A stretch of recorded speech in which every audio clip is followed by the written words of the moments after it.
Hey there, everybody that's watching live. Mike Pavlik here. We're standing by for senior night. We're going to have the cheerleaders first, and then we will have the football team.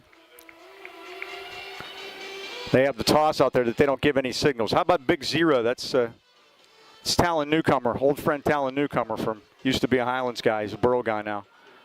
So just wanted to let you know, just stay tuned. Bill Heasley will be with us in a minute, and we will have all of the senior night festivities coming up pregame. Basketball coach Bill Flo will join the Dean and I after that. And then we'll have football coming up at 7 o'clock, so hang in there.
All right, time for senior night. We're going to be turning it over to Bill Heasley now for all the festivities. Go ahead up there, guys.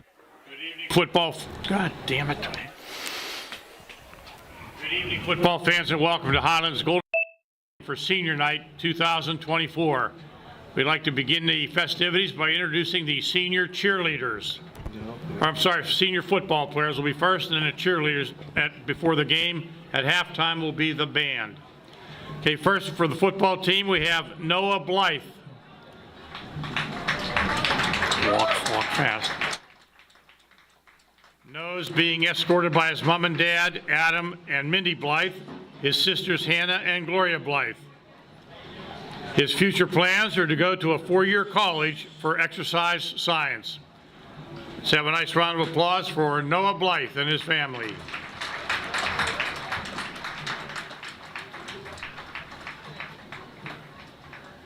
Next, we have Aiden Burford. Aiden is being escorted by his mom, Grant, Dad, Grandma, Pap, Drake, Mia, Ava, and Lincoln. His future plans are to further his academic and athletic career. Congratulations to Aiden Burford and his family.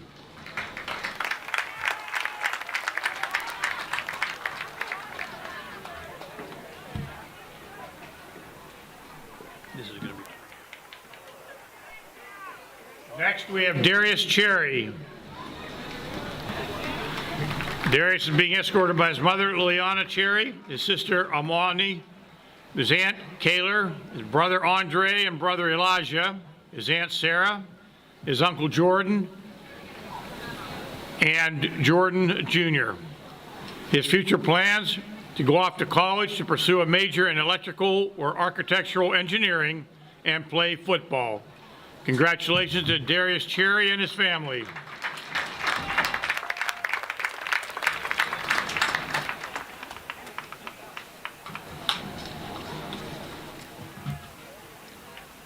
Next, we have Jordan Gangloff.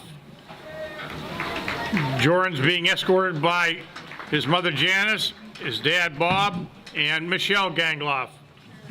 After graduation, he plans to attend college and get a degree in computer science and become a state trooper. Congratulations to Jordan Gangloff and his family. God dang.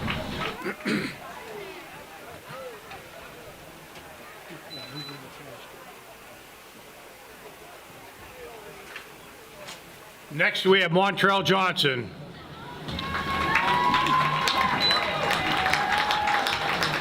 He's being escorted by Shauna Chambers, Mylacia, Mayuri, Jamar Wright, Marquise Johnson, brother, Shauna, Tum Tum, and Lala.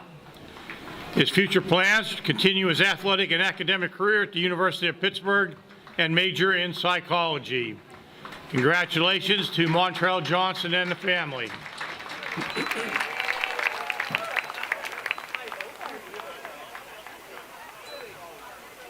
Next, we have Cruz Kelly.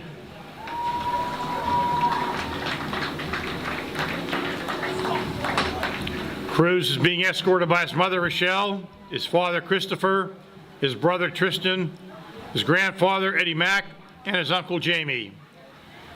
Cruz's future plans are to play college football and study exercise science and strength and conditioning. Congratulations to Cruz Kelly and his family.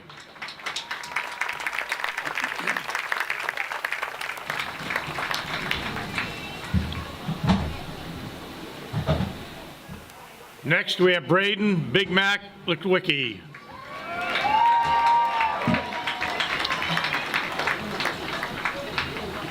Braden is being escorted by his dad, Tony, and his mom, Jess. After high school, Braden plans to attend a 4-year college to play football and study in sports management to later become an athletic director. Congratulations to Braden Litwicki and his family.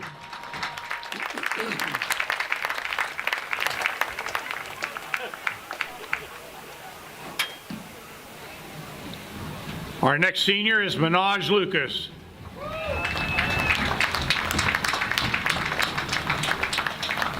Minaj is being escorted by his mother, Erica, his auntie, Rachel, his granny, Christina, Dartlin, his pup, Ramal, and his dad, and Tyara Woody. His future plans are to attend college for football and property management and to become successful in life. Congratulations to Minaj Lucas and his family and friends.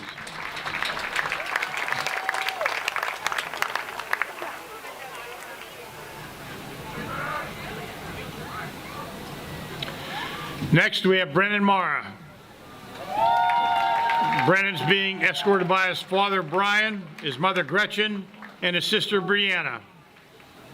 After high school, he plans to work for the family business, Unflooded, and Tom Plumber. Congratulations to Brennan Mara and his family.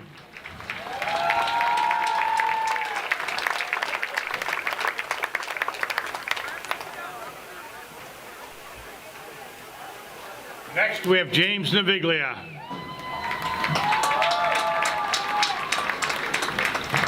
James is being escorted by his father, Michael Naviglia, his mother, Jen Naviglia, and his brothers, Thomas and Seth Naviglia.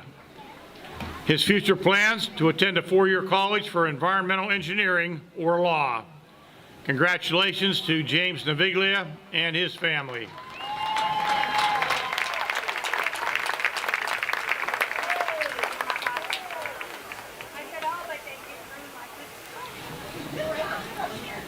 And next we have Kyron Veasley.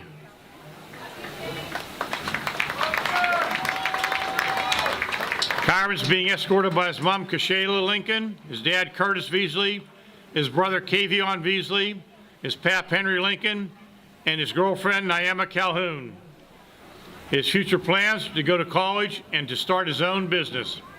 Congratulations to Kyron Veasley and his family.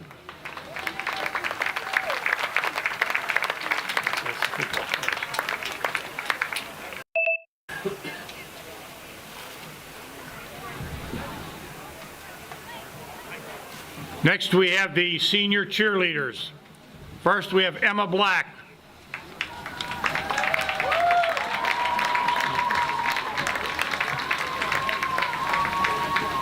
Emma's being escorted by her mom, Tiffany, her dad, Matt, her brother, Caleb, nephew, Luca, grandma, Lori, Pap, Carlo, and boyfriend, Sean. Her future plans are to attend law school and become a criminal prosecutor. Congratulations to Emma Black and her family.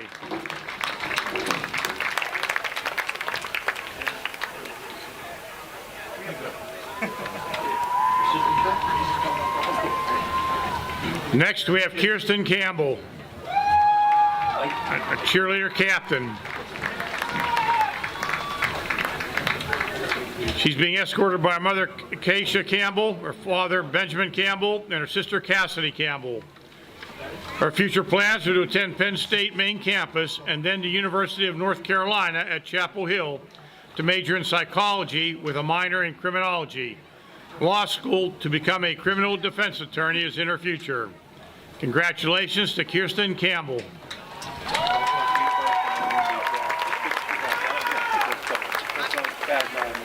Next, we have Madison Kajowski.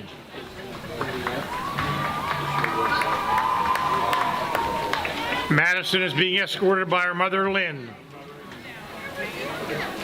Her future plans are to attend college to study in the field of radiology and travel the world someday. Congratulations to Madison Kajowski and her mother.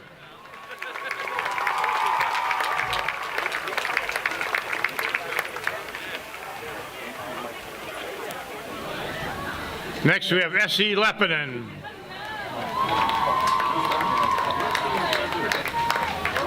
Essie is walking with her mom, Rachel Ochoa, her dad, David Ochoa, and her brother, Beckham Ochoa. Her future plans: after graduating from Highlands, she's going back to Finland because she still has 2 years in Finnish high school. After graduating from Finnish high school, she plans on attending college. So congratulations to Essie Lepinen and her host family.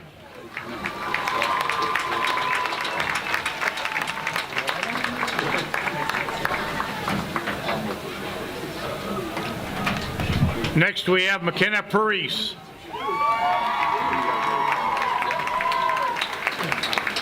McKenna is being escorted by her dad, Nick Parise, her mother, Ashley Parise, and her brother Dane Parise.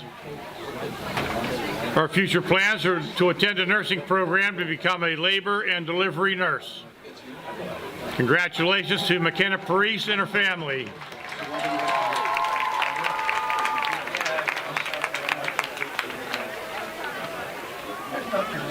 Next up, we have Julia Rittman.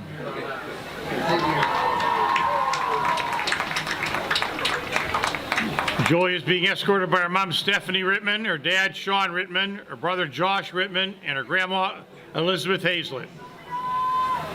Her future plans are to extend her education by attending college or a trade school. Congratulations to Julia Rittman.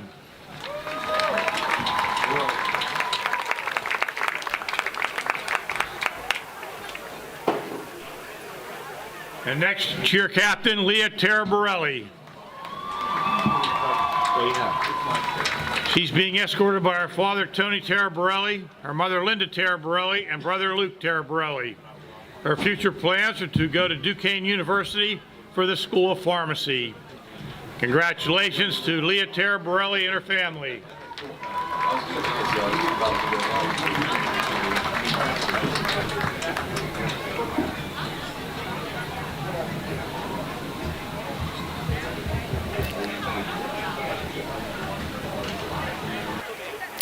All right, so that's going to wrap up senior night for tonight. Everybody going to get a nice round of applause. And we have a special guest in the booth.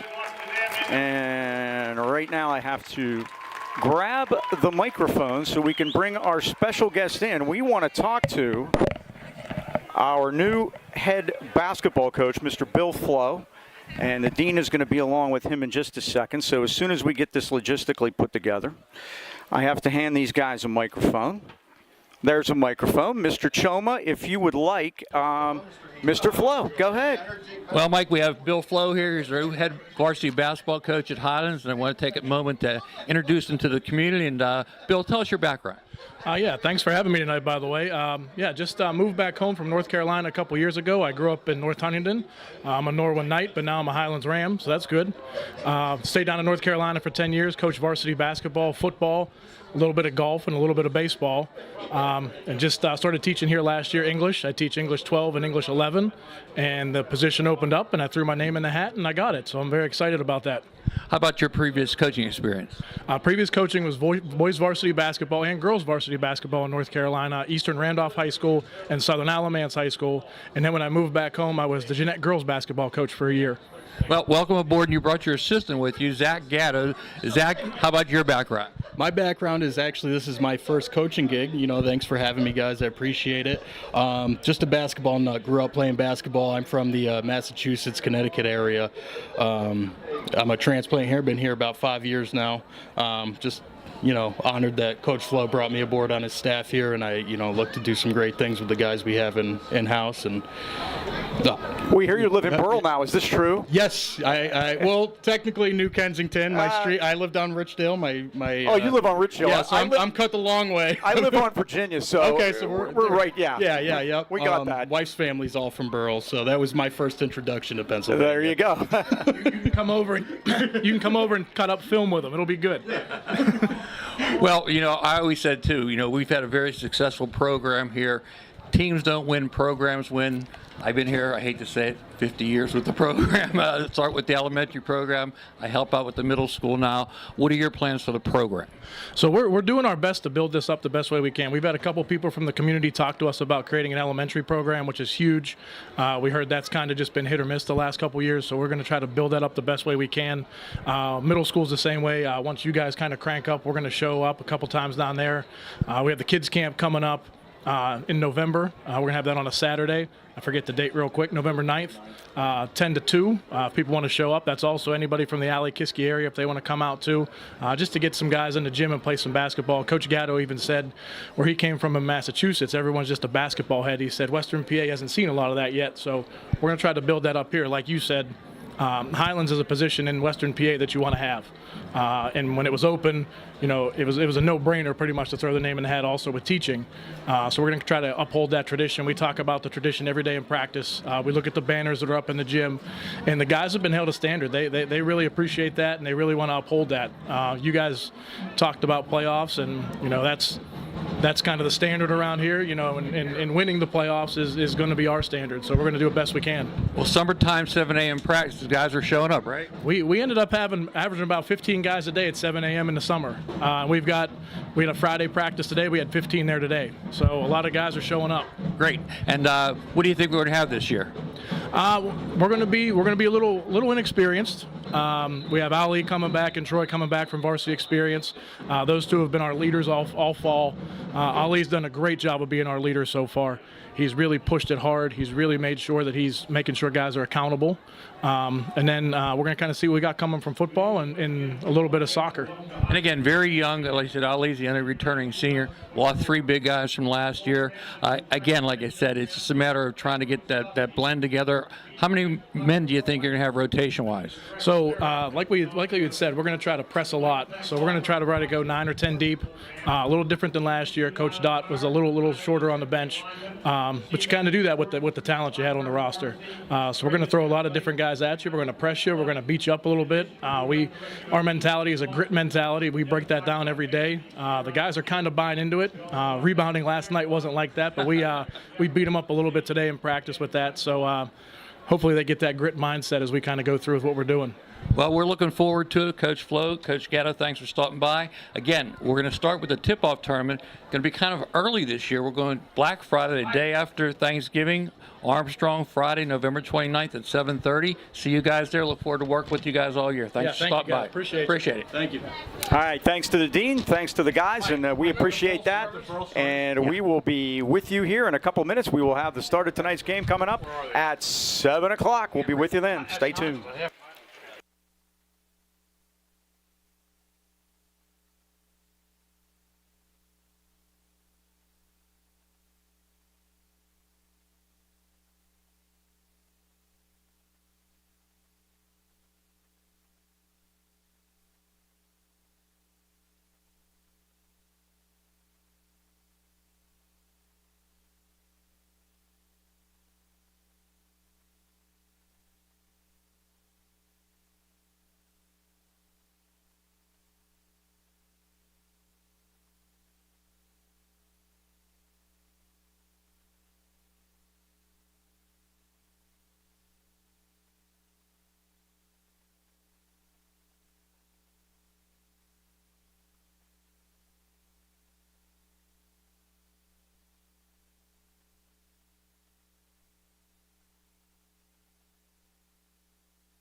Hi, everybody in live streaming land.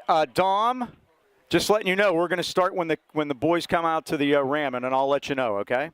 Good.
Go ahead, Dom. Let's go. Be the mediator. It's time for Highlands football tonight from Golden Ram Stadium on senior night, which you know if you've been with us already on the live stream. It's the Highlands Golden Rams hosting the Burrel Buccaneers in an Allegheny 7 conference matchup. Along with the Dean, Mike Choma, spotter Ken Wood, Don Green upstairs. This is Mike Pavlik. If you were watching on the live stream, special thanks to our new coach, Bill Flo, for joining us basketball-wise, and we appreciate him stopping by. And Dean, tonight, it's a very interesting game. Both of these teams looking for a playoff spot, but Highlands comes in here with their backs against the wall after losing to the 3 teams above them. Explain the playoffs, Mike, real quick. How that's Top gonna work. 3 teams make the playoffs. And I believe Highlands is shut out of that because they have lost to Amani Christian, Deer Lakes, and Freeport. Now they got to hope for a wild card. 3 wild cards in 3A will be chosen by the WPIAL committee. We don't know the criteria because this has never happened before. The only thing the Rams can do is win. Yeah, Mike, and I think if they do win, would be the 4th team. It's going to be either us or Burrel. And unfortunately, most of our suffering has been self-inflicted. We're averaging 70 yards in penalties a game, not winning a turnover battle. It's cost us dearly. You know, we're averaging 32 points a game, but we're also giving up 32 points a game. Tonight is a playoff game. Make no mistake about it. We're going to find out who wants it tonight. Right. Well, it was a very interesting quote by Highlands coach Matt Bonaslawski last week in the paper. And this is the quote, I can't say enough good things about Minaj, talking about our quarterback, Minaj Lucas. He does everything we ask and has the heart of a champion. And now the interesting part. The problem is there just aren't many guys following along. Your thoughts on that? Well, Mike, when your head coach says there's been distractions in the newspaper, that's never good news, but he also mentioned righting the ship and figuring things out. You know, that's never a good thing, Mike, but again, if we righted the ship, we're going to find out tonight, and again, if you want to make the playoffs, you better concentrate tonight. Heard we had a good week of practice. We'll see if it pays off here this season. The Rams coming through the stands on senior night, which I believe they also did last year. Maybe a new tradition here.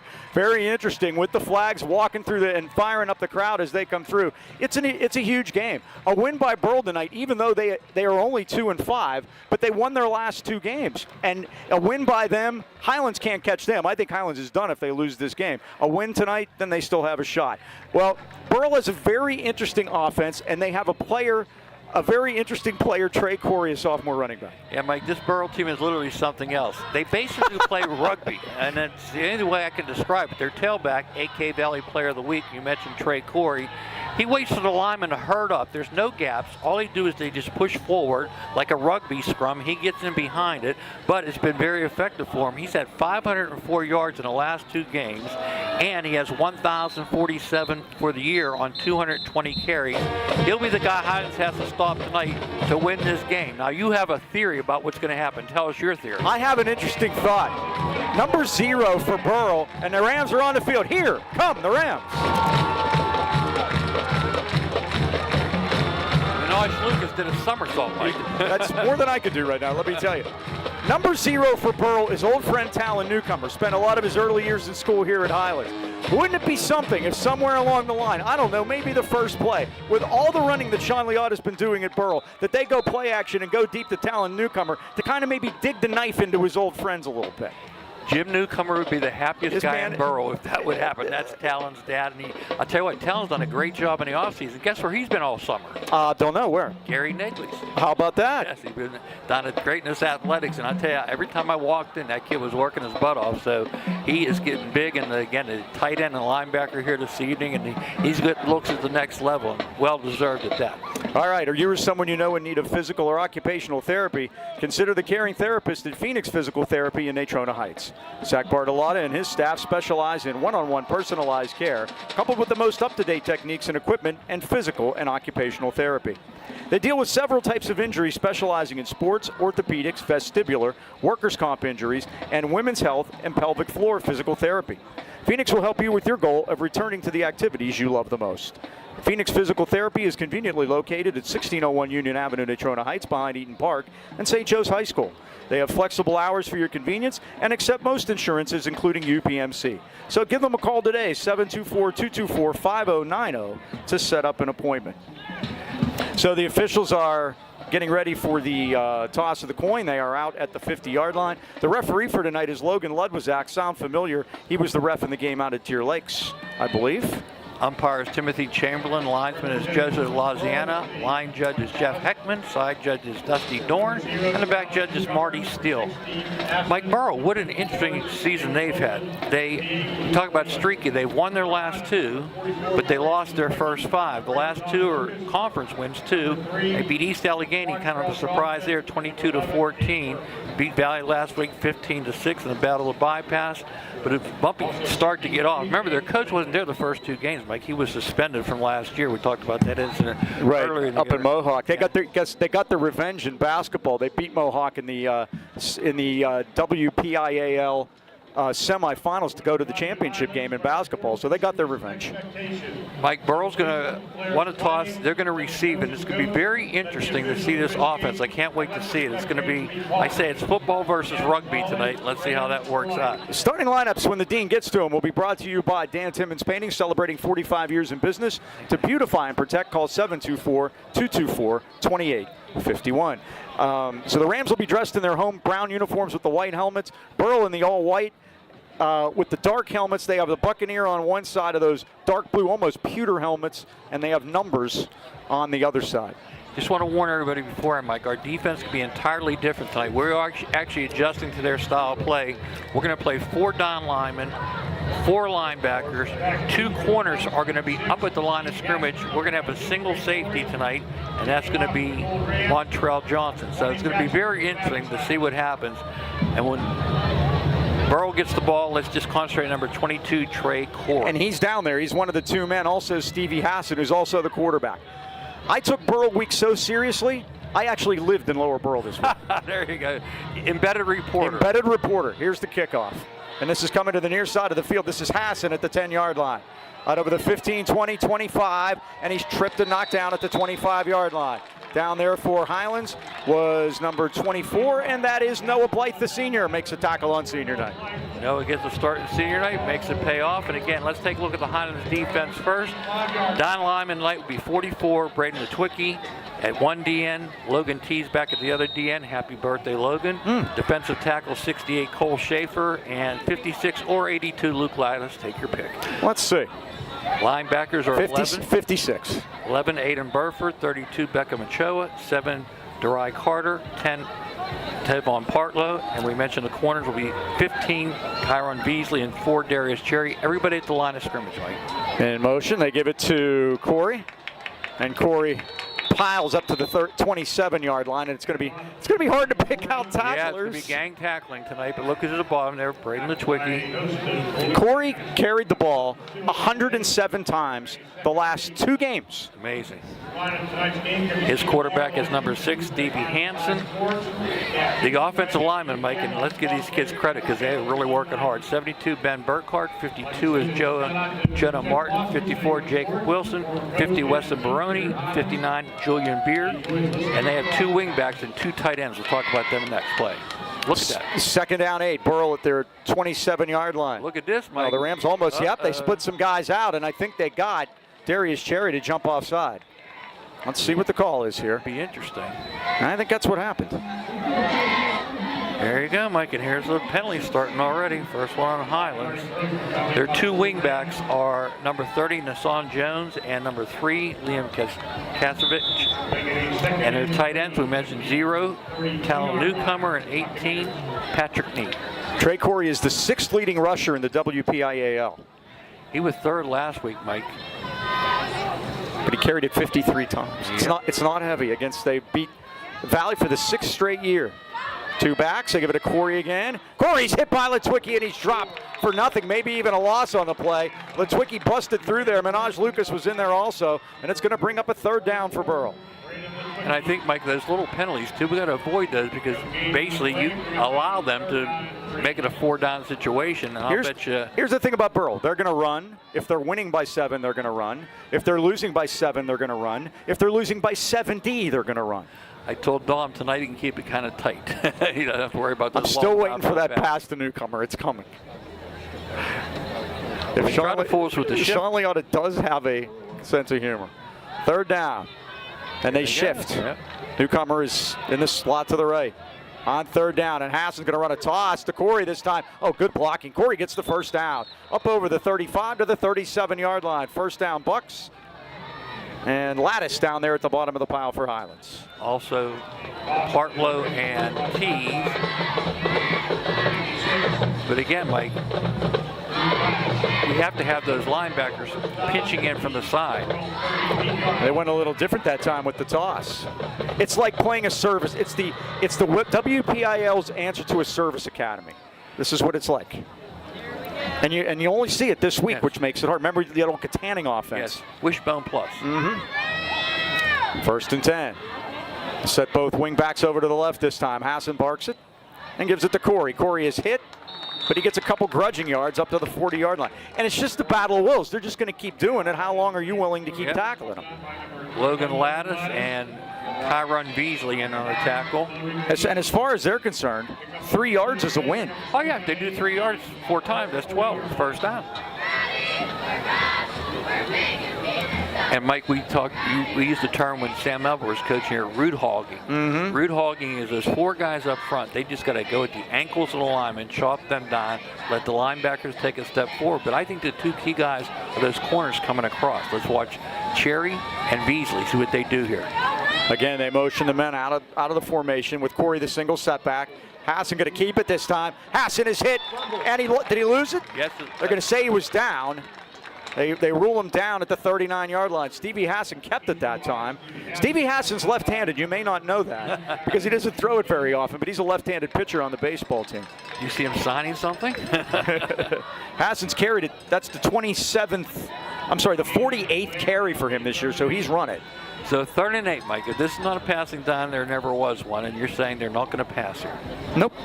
By the way, Beasley, correct on that. Like Navy, they're going to pass when you don't expect it. I doubt they're passing this time. Did you see the corner crack down that time? And that was from the right-hand side. Beasley, see him at the line of scrimmage. Him and Cherry right up on the line. They're going to run a toss to Corey this time. Corey hitting the backfield. They got him, and down he goes. Back at the 35-yard line. Great defense. The Rams were not fooled. And coming in to make the stop was welcome back Logan Tees, and also happy birthday. And Burford was there too. The original hit, though, Mike, was Darius Cherry. And again, great job of defense by Mark Kazana was designing this up here. And you don't see this. It was so interesting, Mike. This week at practice, instead of trying to emulate it, they watched film. He said, there's no way our second unit could emulate this offense. Let's watch it. And in case he doesn't do enough, Trey Corey's back to punt. How about that? It's when Tyler Henderson was playing there for his dad. Yep. He punted, he did everything.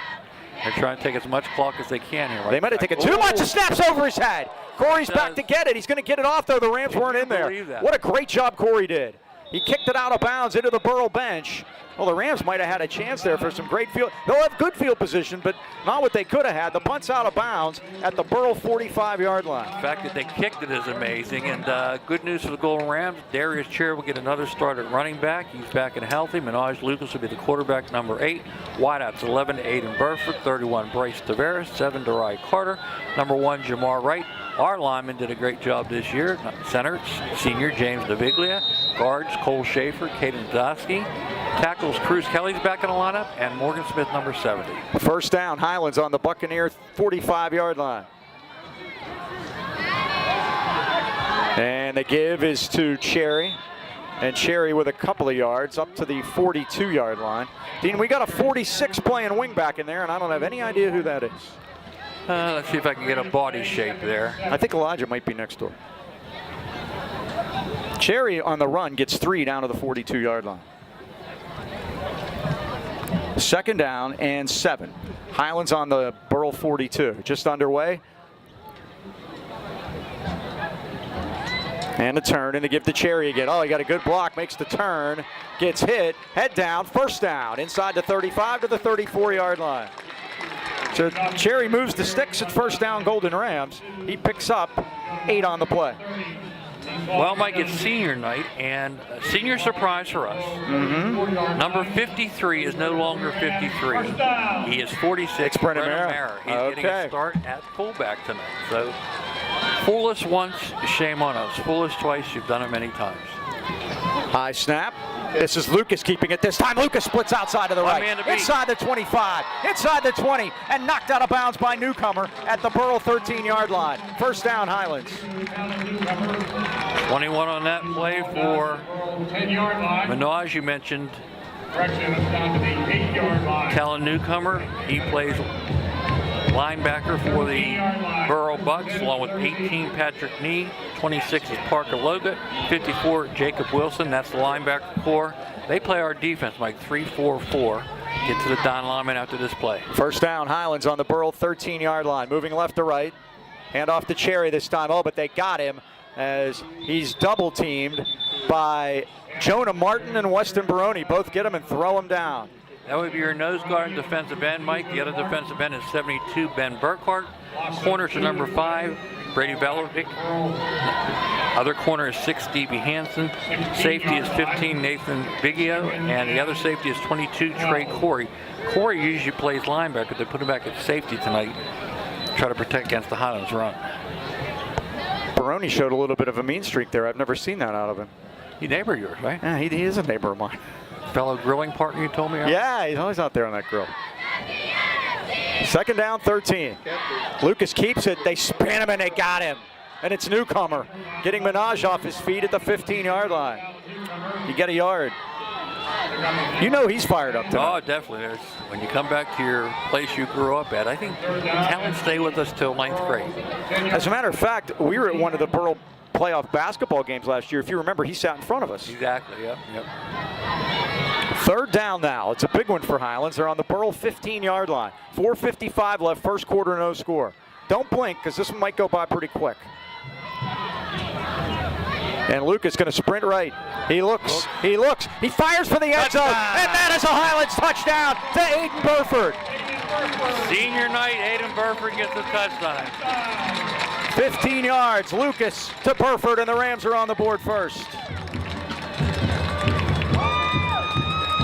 Well, Mike, we wondered what Highlands team was going to show up, but that team just marched the ball right down the field for a 15-yard strike.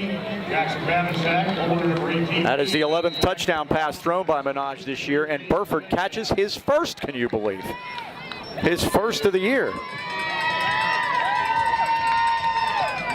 Babinsack and Babinsack take care of the snap, the hold by, and the snap by Naviglia, and the kick by Jackson is up and good. And at 4:51 left first quarter, Highlands leads it. What they needed to do, get out in front, 7-0.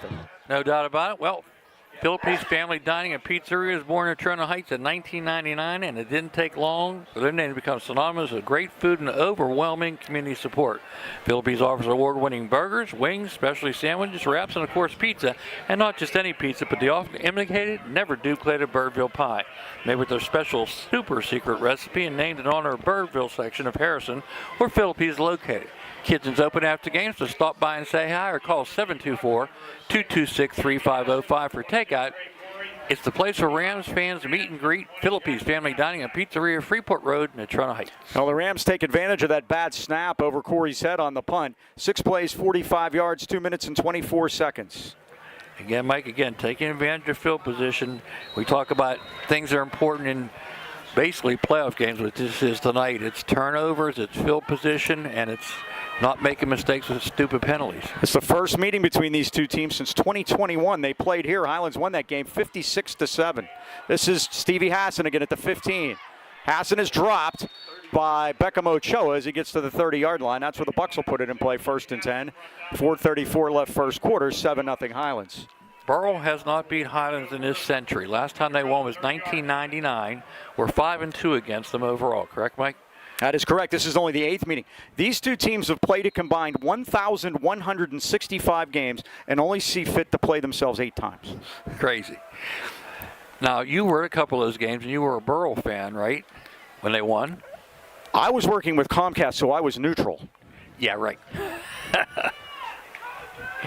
I've never come off as the neutral. 97 game, Brock White won that game, senior. For Burrel, up at Burrel. Here's Corey, and he's got a lane. He's up over the 40, and he's got a first down, thrown into the Highlands bench at the 43-yard line. Beasley came up to make the tackle, but everybody used to be going inside, and he took it outside and showed some speed there. Remember, I told you Beasley would be going parallel to the line of scrimmage. That time they used that, Mike, because when he went down, Corey went outside of him. So you have to have contain out there. If you're going to send him, you better have somebody behind him. That time Corey got behind him and made a good gain on the play. I promised myself I was going to make him an extra row today, and I didn't do that. Starting lineups have been brought to you by Dan Timmons Painting with Braden and Daniel on board. The 5th generation of Timmons got you covered. 1st and 10, Burrel at the 43. And this time they change it up. They give it to Leon Kasavage up over the 45 to the 46-yard line. He's the second leading ball carrier as running backs go, averaging 3.4 a pop. And he got 3. That's exactly what you thought. The Burrel 46-yard line. Kasavage does a lot of blocking. That time he got to carry it. Gave Corey a rest.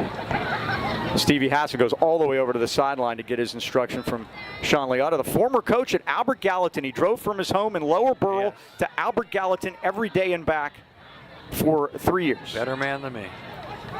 Remember, we played them down there when he was the coach. Yes. Hassan is back. He looks, he fires, and it is incomplete into and out of the hands of Trey Corey at the 47-yard line. He just had it tip off his fingertips.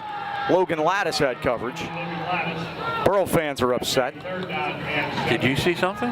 No, I thought it was incomplete. Hassan, that was his 59th pass of the year.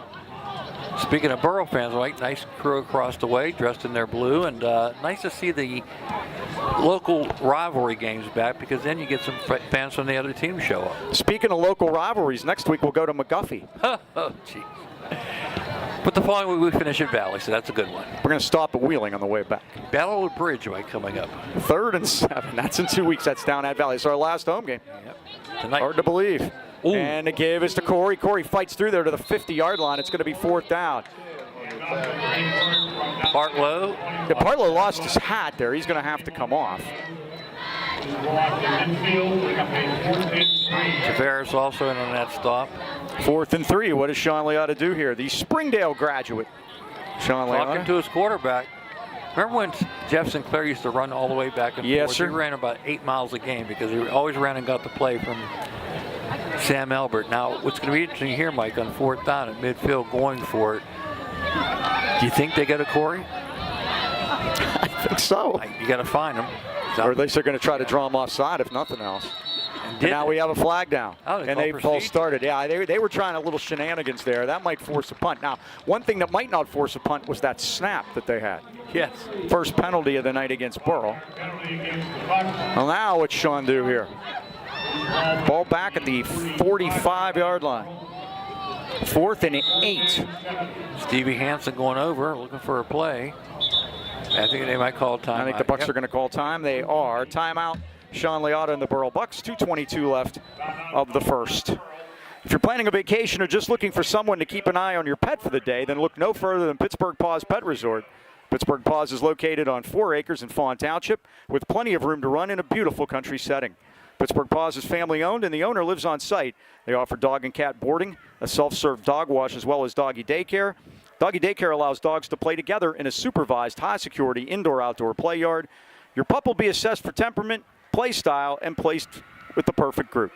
Call Pittsburgh Paws today, 724-888-PAWS 7297, or check them out at pittsburghpaws.com. And remember, they're just a half-mile off Route 28. Pittsburgh Paws Pet Resort, Pittsburgh's premier family-owned and operated pet care facility. You know, that one is, you know, Peter Piper picked a peck of pit bull. You know, we practice that. Who writes these things? Goodness. The Bookers.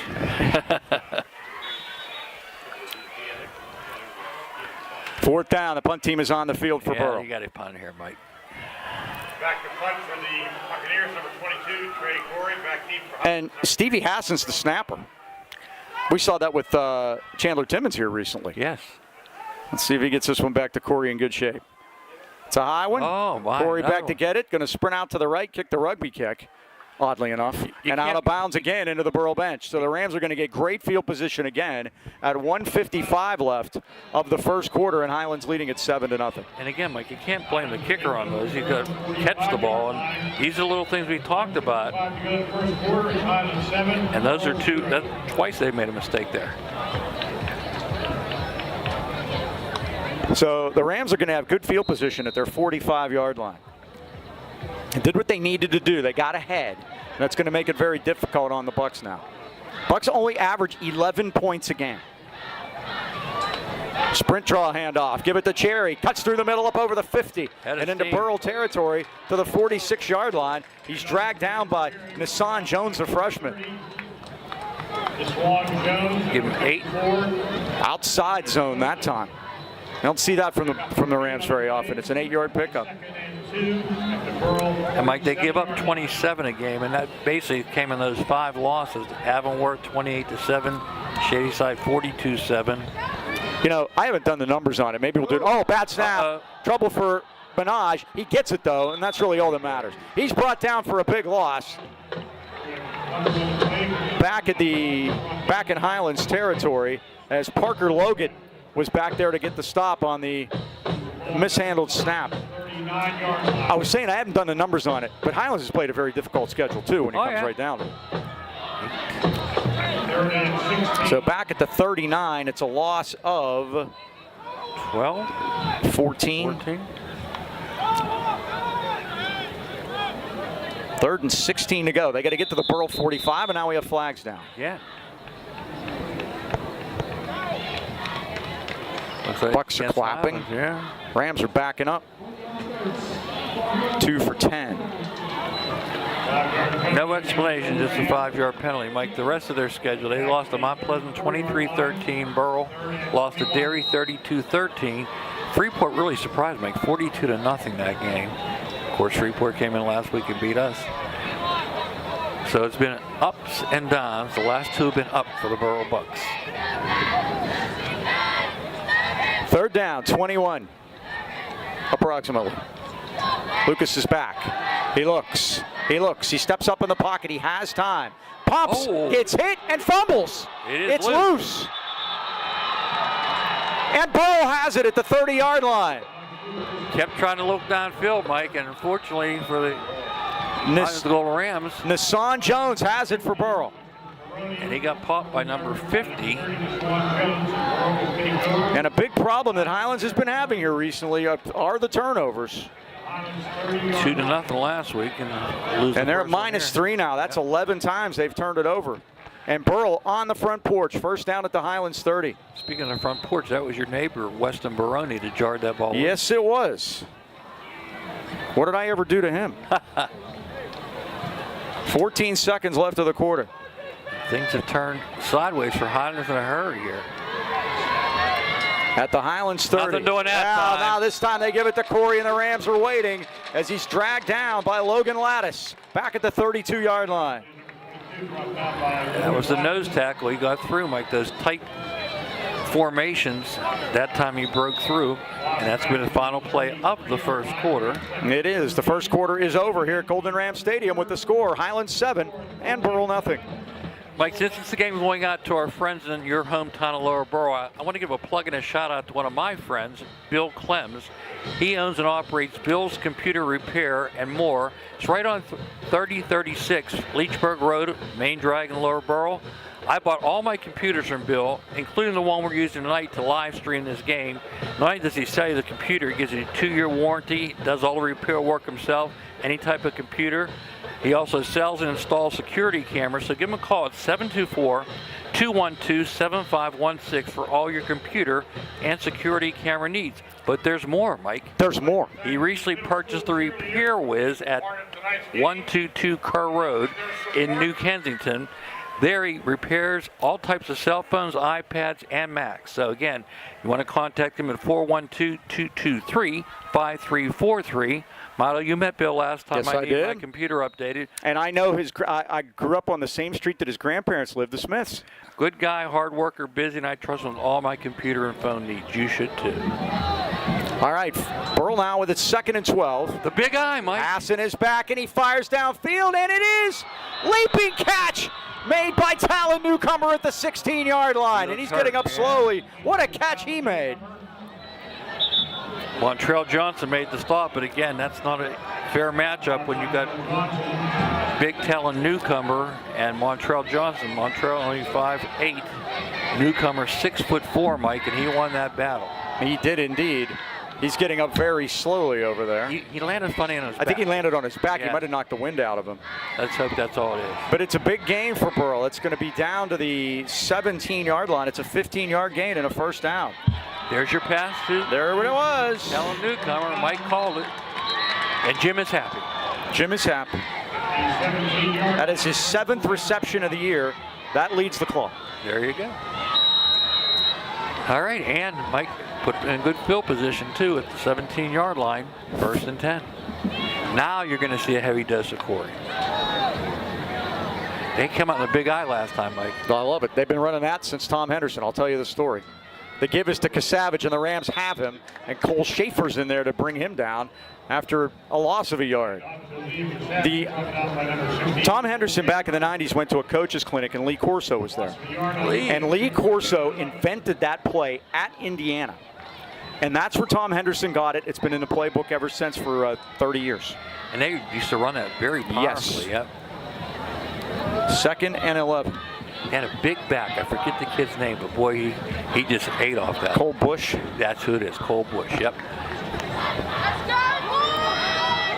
2nd and 11. Oh, loose ball. Hassan's got a fall on it at the 21-yard line.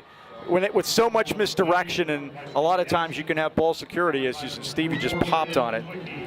But now it's going to be 3rd and long. They lose more yardage. This one back to the 21-yard line. Braden Schwicke gets credit for a sack there. And that's going to make it again 3rd and 11. Now, Mike, there you would think they'd just power up 3 plays in a row. 4 plays. But again, they went to a little deception, and it cost them that time. Well, 4-down territory, you got to figure. Yeah, everybody in town knows where it's going. At the Highlands 21, Hassan is back. Yep, Hassan's no, in trouble, and he throws it away. Now, That's got to be intentional. That's got to be intentional grounding. There wasn't a soul over there. Partlow really put the pressure on him. Now they're going to wait for the linesman to come in and talk to the referee, and in about 3, 2, 1, you're going to see the flag fly. Kyron Beasley was the guy who put the pressure on. You're going to see the flag fly. There it goes. Mike called it. Now, is that loss of down too, Mike? It is. Let's get the call here from our referee, Logan Ludwizak. And Sean Liotta, who spends a lot of time on the field, is out there not happy. 12th man. I don't know what his beef is. What would his beef be? They could call it a sack if he liked. Good news, Highland newcomers back on That the is field. good. Intentional grounding.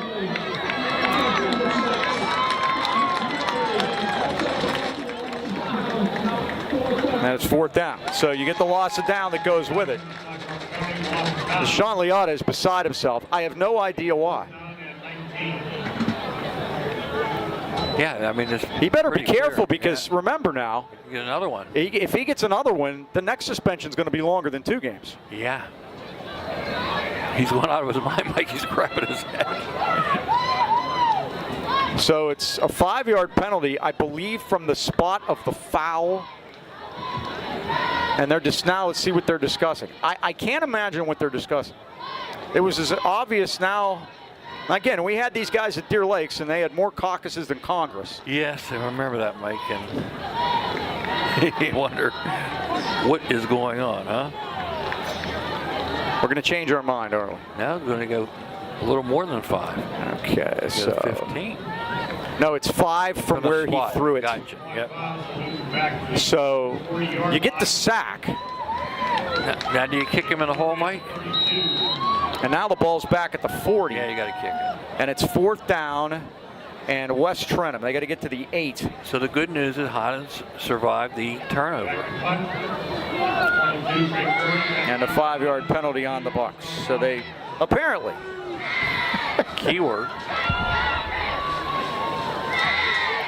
Here's the snap. Again, it floats back there, and now Corey's in trouble. Corey's in trouble. Try to kicks kick it on the ground. Did that hit a Now Highlands this is player? trouble. This It could hit be a Highlands trouble. player. This could be Burrell's ball. Yeah, this could be trouble. Let's see what they're calling Let's for. see. Burrell has it. Burrell has it at the 37-yard line. Schaefer touched it. Your buddy number 50. Right. Western Baroni. Let's see what impressing the- everybody. It is. It's 1st down. It hit the Highlands player, which wipes Dang. everything else off. And the Rams turn it over again.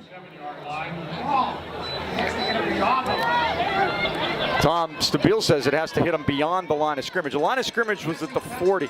It was beyond, Tom, because the line of scrimmage was the 40, and it hit him about the 35 and bounced back a couple yards. Says the guy who lives in Lower Burrell. I'm telling the truth. Highlands is calling timeout at 9:53 1st half, and Burrell gets another break, and Highlands just keeps making these mistakes. And now here's Mark Kazanowicz out, and he wants an explanation. Oh, boy. B&J Sports has been outfitting local teams and the great sports fans of the AK Valley for more than 6 decades. Look no further than B&J Sports for all your sporting goods needs. Glenn Mills and his friendly staff provide that personal touch, from customized high school jackets to team uniforms, trophies and plaques, any kind of sports equipment. You just can't beat the service at B&J Sports. B&J is located at 1605 Freeport Road in Natrona Heights. They're open 9 to 5:30 weekdays and Saturdays 9 till noon. Or give them a call at 724-226-2762. There's something to be said for longevity, and 6 decades says it all. B&J Sports. Now we're going to have another caucus. Oh, boy. What do you think? I think they called it right. I mean, again, unless there's a different rule in high school than I'm used to on Saturdays and Sundays. And that's The ball hit, what do we always tell a kid on a short punt? Get out of the way. Right. The ball hit the Highlands player. It came loose, and Burrell recovered it. Now, are they going to say, Let's try to get the explanation if they give us one. it's like that's one you don't see every day. Definitely. So the officials are having their discussion. You see them there at the 40-yard line, and now if we get another explanation here. Logan's not talking loudly enough for us to get it. Now they're coming back over here.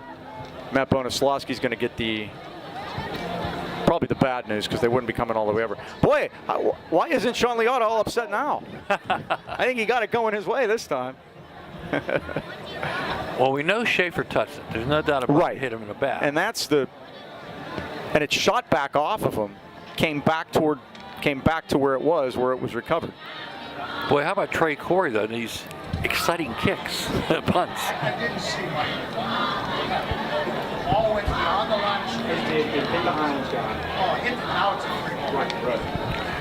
All right, we're conferring up here in the press box. We all agree hit the hottest player, free ball. Unfortunately, they got this. They got this one right. Or if you're Burrel, fortunately, because they're going to have a big advantage here now as they try to go in and tie the score. 7-0 Highlands, 9:53 to go. And Hassel wants to throw it again. He gets out of there and he fires it downfield, and it's batted away. Out of bounds. He was throwing it for Newcomer. He batted it away from Montreal Johnson, but they were 5 yards out of bounds. That's going to be an interesting battle all night, Mike, against 6'4" Newcomer against 5'8" Montreal Johnson. See, I think the play they could is the Navy pass. I call the Navy pass. One-man route. You send him down the middle, and but the problem is that every time he goes back to throw it, there are 3 guys on him. He doesn't have any time to throw the ball. Look at this formation. And they give it to Corey, and Litwicki says no at the 38-yard line. Litwicki met ball and runner at the same time.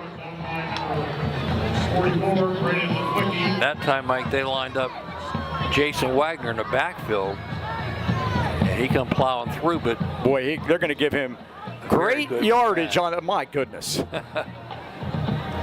Forward progress indeed. A loss of 1. 3rd and 11 for the Bucks. Corey only with 20 yards so far on 8 carries. Heck, the 8 carries, he's got to feel fresh as a daisy. Play clock winds down, and Burrell's going to call timeout. That's their second. Yep. They'll have 1 left. Talk about the Bouchers. You were golfing with a Boucher, were you not? I was golfing with Nick Boucher. He's so dedicated, Mike. He left after the 15th hole. Dedicated to work or to golf? To work. Okay. He had a meeting. He left. We had a 1-hour frost delay, so he had to leave after 15 holes. I gave him pars on the last 5 holes, so he shot a nice, smooth 89. How big of you? Well, the Boucher family has been in business in Natrona Heights for over 70 years, and they are uniquely qualified to help you choose the home and auto that's right for you. Bouchers are independent agents. In addition, nationwide, they're working with all the leading companies: Progressive, Allstate, Travelers, Penn National, National General. So find out what's right for you for home and auto insurance. Call your hometown independent agents today, John and Nick Boucher, at 724-224-4300. Choose the coverage right for you and your family. As always, they have Saturdays open for your convenience. Remember, in the AK Valley, you're in good hands with the Boucher Agency on your side. Mike, playing up there, we were supposed to get out at 8:30. We had a 1-hour frost delay. We were the second group out. The first group out in front of us was a twosome. And I'll tell you about those very interesting chaps after this play. They know you. Oh. They're going to run a toss this time to Corey, and Corey is hit. And he's brought down by Logan Lattis, who was out there to bring him down. And he went cowboy style, Mike. Went right down to the ankles there. Well, whatever Mark Kazanowicz cooked up in his lab this week is working. No doubt about it. 11 guys, well, 10 at the line of scrimmage, and Montreal Johnson back at free safety. 4th and 12. Rams come into this game on a 3-game losing streak. Highlands has not lost 4 in a row since the first 4 games of 2019. So that's something they're trying to avoid. Here we go with the adventure of the punt. Montreal Johnson is the deep man, another high snap.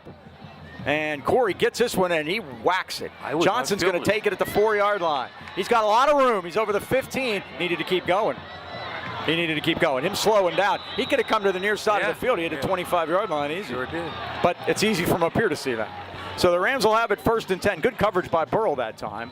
8:02 left first half. It's 7-0 Highlands. Anyways, there's a gentleman named Brian, Mike, and he recognized my voice, and he said they were going to try to play in under 3 hours because he watches the games all the time. He heard about my 2 hours and 40-minute run. Anyways, he remembers you. He was the tech guy at Damon's. Remember Damon's restaurant? Yeah. He did put the games up for us and the trivia and everything else. We missed Damon's. We had such a good time there. He remembers you coming in and requesting wrestling. Yes, that's right. That would have been me back in the 90s, right? Yep. Early 2000s. Here's Minaj, the turn of the game. Oh, good head of steam by Cherry. He ran into the waiting arms of Jonah Martin and gave him a little ride, and Cherry gets a good 5, maybe 6. I asked him who the most famous people that came to Damon's was, and 2 came to mind. One was John Clayton. Remember John? Yeah, passed away in the ESPN, last couple yep. of years, yeah. I loved his commercial, remember, with the hairband? Oh, yeah, it was pretty funny. And the other one was Bruce Willis. Remember they had that movie Strike Force? Yeah. He was there, but he loved playing trivia. That by himself. With my good friend, SJP, Sarah Jessica Parker. There you go. She was in that movie.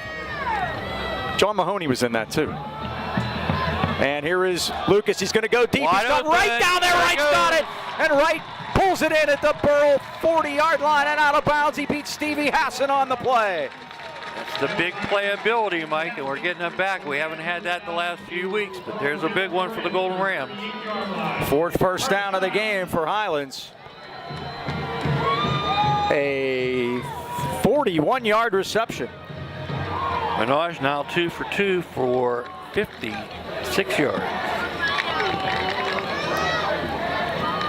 First one was a touchdown to Aiden Burford from 15 yards out. Our only score tonight. First catch of the night for Wright.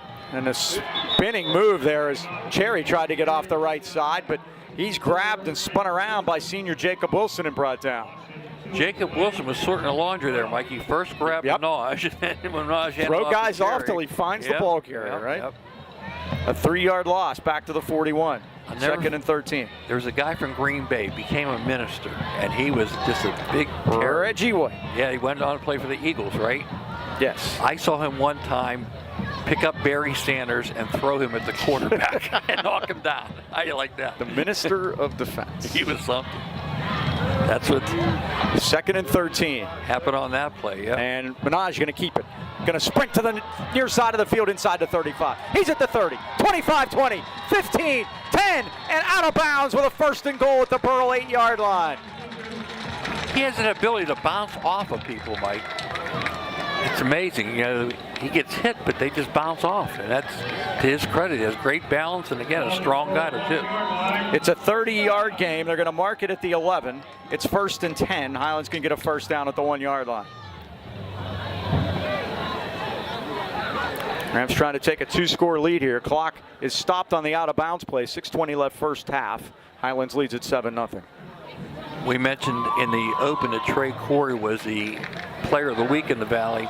Minaj is mentioned as a player to watch, and we're watching him here tonight. We are. Now we have flags down. 3 seconds on the play clock when that snap happened. And a false start against the Rams. A lot of 5s tonight, which is, we'll take those. The Rams, Dean, have taken 12 accepted personal fouls or unsportsmanlike this year. 12 of them. And those are just the ones that have been accepted. Those don't count the ones that were offsetting and they wiped them out. So that's one thing that needs to be cleaned up. And so far tonight, we've seen that. Good. These numbers on Minaj, Mike, 872 yards passing, 798 yards rushing. Only 19 WPL quarterbacks have ever gone over 1,000 yards in a season. He has a chance to become number 20. First and 15. They're going to try Cherry again, but Nothing too doing that many time. white jerseys back at the 20-yard line. Jacob Wilson and Jonah Martin combined on the stop back at the 20-yard line. Like the last Highlands Golden Rams to do that was 2008 Jeff Sinclair. And if we remember Jeff in 2008, his senior season, he ran for 1,222 yards and passed for 1,262. You talk about well balanced. And if you remember, he went on and became a 4-year starter. Robert Morris, like 6,689 yards on offense, 74 touchdowns. Amazing. Not a bad career, huh? Lucas back. Lucas gets hit. Steps out of there. Going to run to the near side 20, 15. Barrels over a man to the 12-yard line. That was an angry run by Minaj Lucas, and Jacob Wilson ended up losing a hat there. He's going to have to come off for a play. How many on that play? Ball will be spotted on the 12, so you got 8. Third down, 11. Remember, they get a first down at the 1.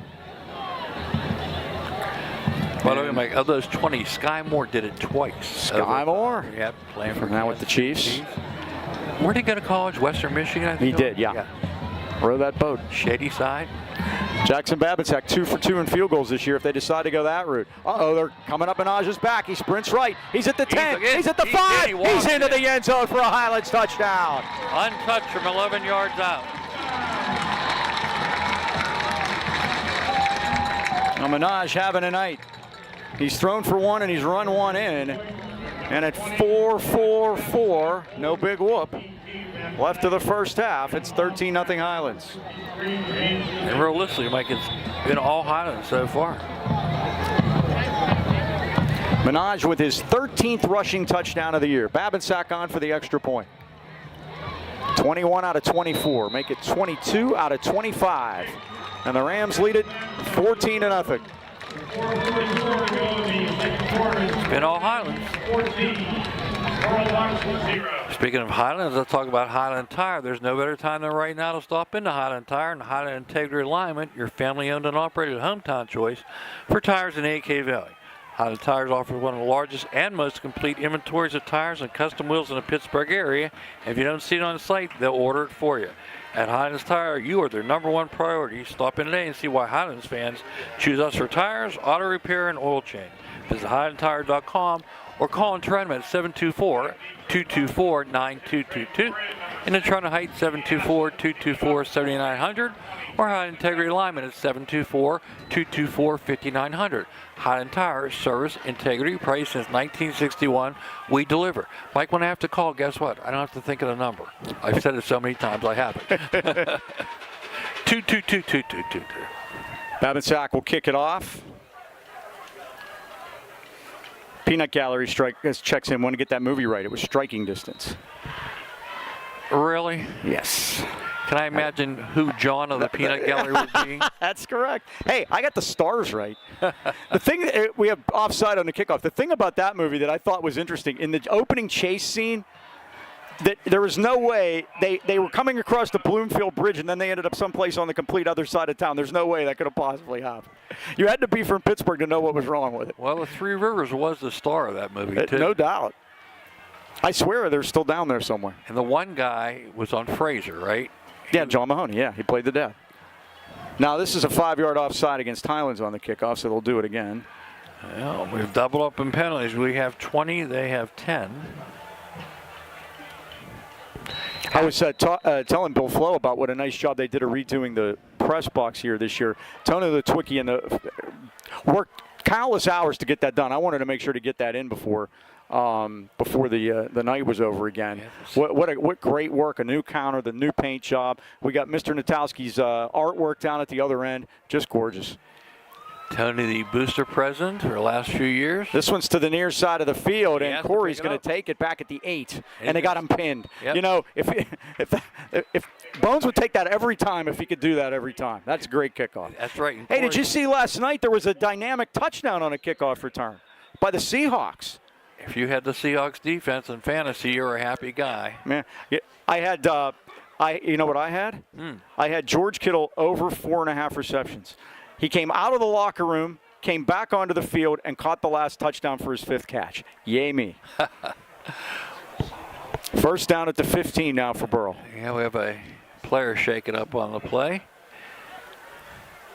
Well, while we do that, we'll take a quick timeout, and we'll be right back.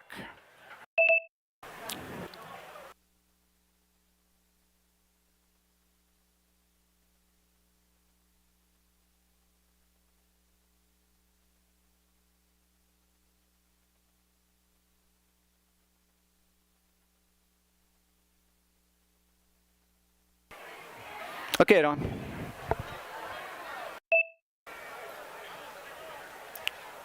Nissan Jones was the injured player. He had a big recovery on a sack of Lucas.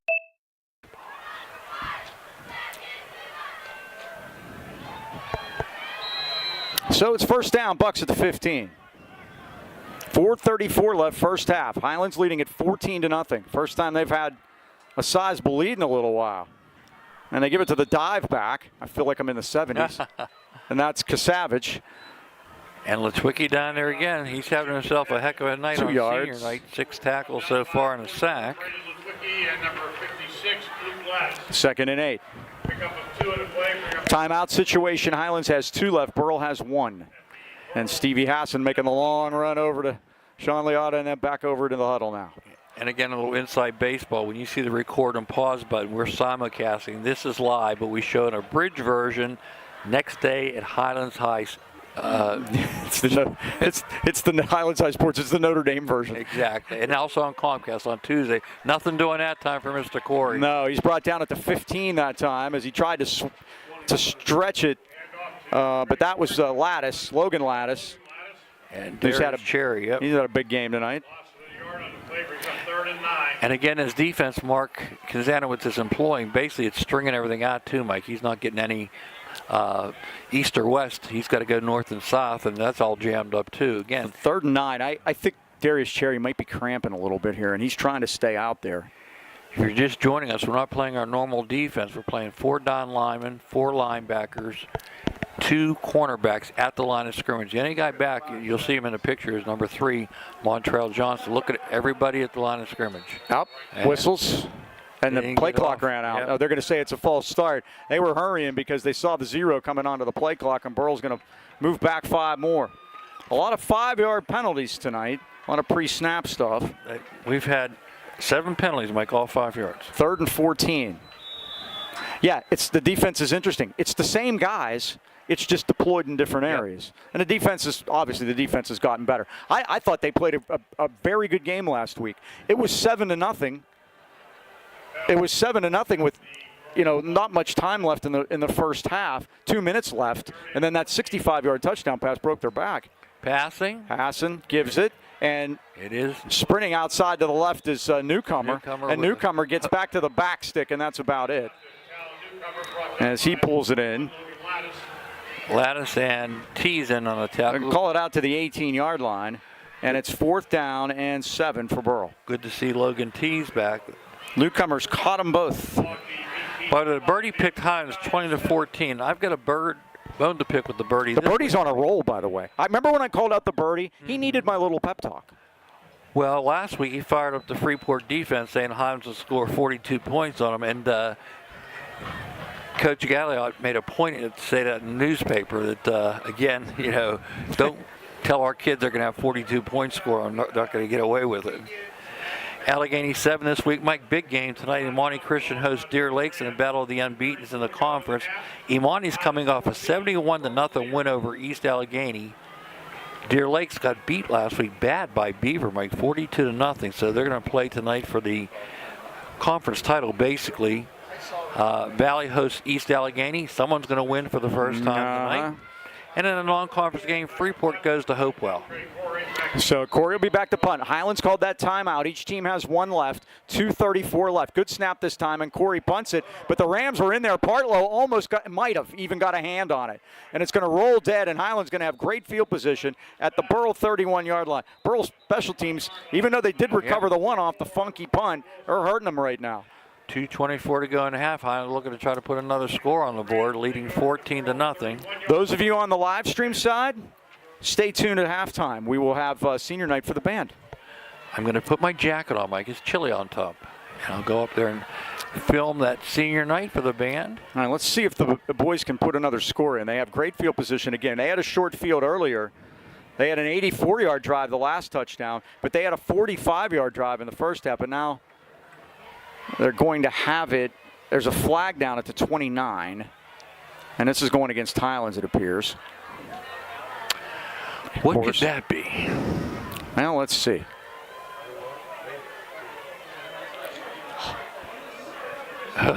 You called him, Mike. And there's the first one of the night, a 15-yard. I don't think we could go a game without one.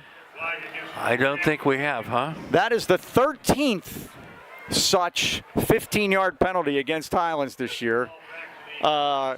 Ken and I's production meeting brought that up earlier this week, so that's where we got that from. We decided to look for that. So. Ouch. Yes.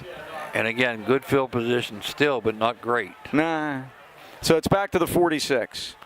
But again, our quick strike offense could make it happen. Lucas with Cherry as a sidecar. Lucas is back. He looks, has all day, steps up, fires it, too tall for Burford.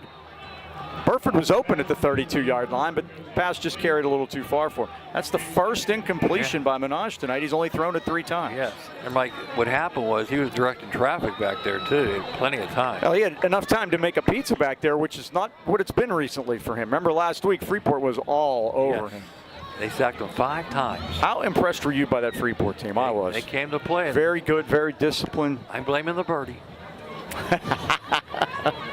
The birdie's more like the black cat, huh? Lucas back. Again, nice time. Steps up. He's going to fire it deep. He's got a man open. Wide It's open. Can he Burford. get there? He's got it. He's got it. What a Great catch for a touchdown. Aiden Burford, and what a stretch out for that score, Mike. 46 yards. Oh, what a catch. He laid out for it and somehow held on. And that's a Highlands touchdown, 46 yards. On his senior night, Mike, he has come to play, huh?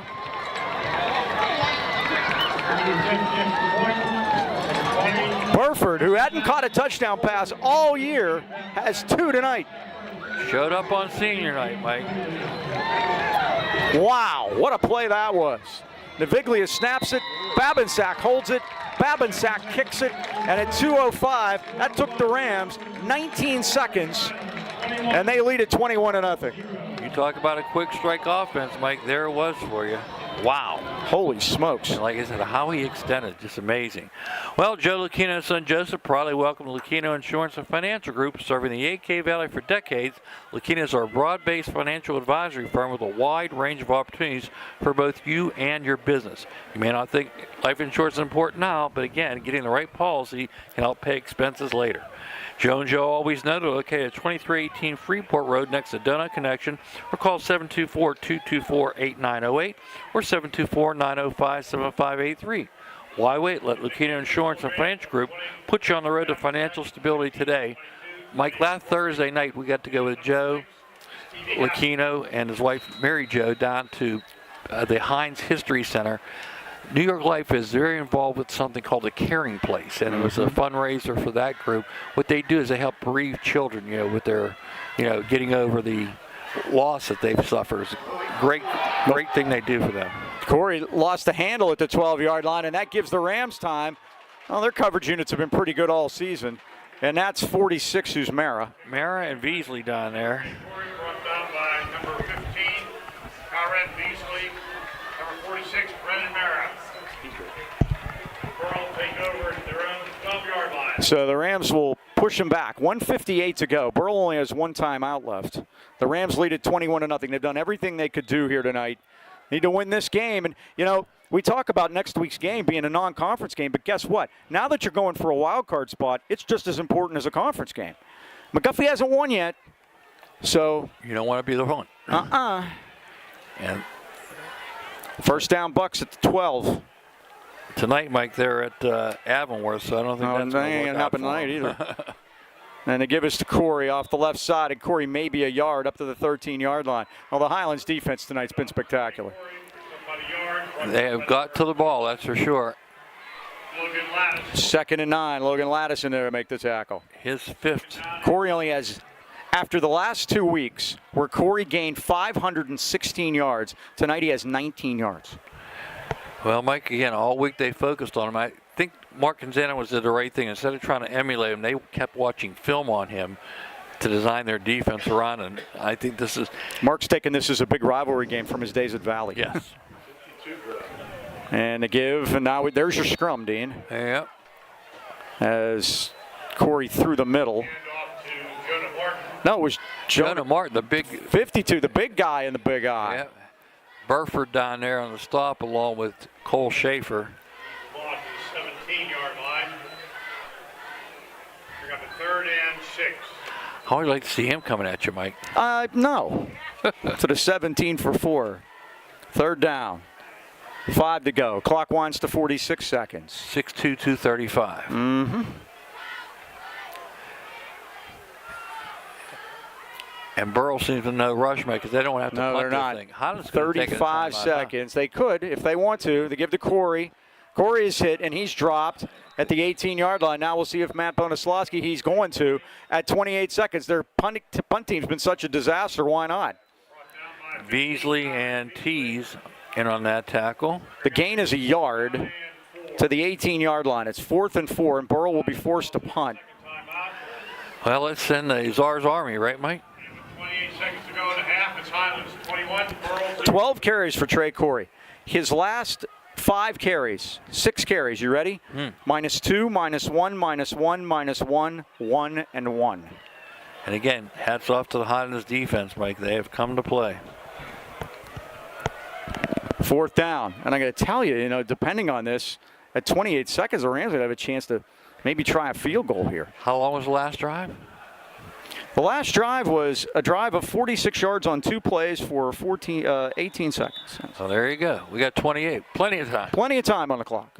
Rams don't have any timeouts left, of course. This clock stops on 1st down, so let's see about the punt. I see Tavon Partlow making a move after this one myself. He's done a great job all year putting pressure on extra points, too. Yep. Let's find him. Hassan snapping it. Here he comes, Mike. Corey's the punter. Oh! High snap. He should call for a fair catch. Gets out of there. Oh, a good punt, too. It's going to hit. Now, the thing is, clock's running. Burrell doesn't want to touch it. Boy, that was a smart play. Play by Hassan now, wasn't it? Yes. They finally kill it at the 50-yard line. And smartly, just let it sit there because the clock winds down. We're down to 15 seconds. And one thing we know about Minaj, he's got the arm to get it there. That was Zach Corderett down there, too, Mike. They were just calling each other off, so don't touch it. And Montrell was half tempted to get there, but he didn't. Boy, that's not to the 50-yard line. Yes, sir. That was a heck of a punt. Yep. That was a 32-yard punt, all net. And you got to think in the back of his mind, he's thinking, where's this ball coming? And that was a high snap, too. Burrell got their safeties way back here. Remember, you get a 1st down, you stop the clock with the timeout, get up there and spike it. Lucas going to run it. Lucas looking for the sideline. 50, 5 seconds, and he gets out of bounds. There's time, 4 seconds left. Quite a run by Minaj there, and he peeked up at the clock and then headed to the sideline at the 37. It's a 13-yard gain and a 1st down. 66 yards on 8 carries for Minaj. But remember, Mike, he had to take that 14-point loss on the 14-yard loss on that one bad snap. 13 on that one. Well, this is going in the end zone. If they protect him, that's the key. He's thrown some end zone interceptions this year. It's why his total's up. I'm okay with that. Now Mike Tomlin's going to call timeout to make sure Highlands gets in the best possible play. Yeah, it was something last week. That last play of the game. Why don't we send some linebackers? Well, that was the biggest problem with that. We're talking about the Steeler game, of course. And what happened was Mike Tomlin called a timeout after Mike McCarthy did. And I can blame. McCarthy can say that all he wants. But the problem was that nobody was open. They had everyone covered. And if they had just got, they needed to get to the quarterback, and they didn't. And you got Dak back there, he can make a play. My complaint was 2 weeks ago, their defense was designed to stop Richardson. They weren't going to blitz him. Then old Joe Flacco comes in, and they didn't change. And they didn't change, yeah. Put some pressure on that guy. Well, they got problems. With all those outside linebackers out, I mean, you have Watt, and he can only do so much. And now this week, they're calling guys up from the practice squad to play opposite of him. Good luck there. Yep. We know where the Aiden O'Connell will be. He'll be standing back there in the pocket. He didn't move much, but, So here we go, 4th down. Let's go, Minaj. At the 37. Tee it up, baby. We get to the right. Big bend to the right. Minaj is back. He steps up. He has time. Baby. Here it comes to the end zone, and it is tipped up in the air. They caught it. Wright tipped it into the arms of Cherry, but he was past the end line, incomplete. That's the end of the first half here at Highlands with the score. Highlands 21, Burrell nothing. We'll be back. Stats, more, all kind of good stuff right after this.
of the Highlands Varsity Marching Band.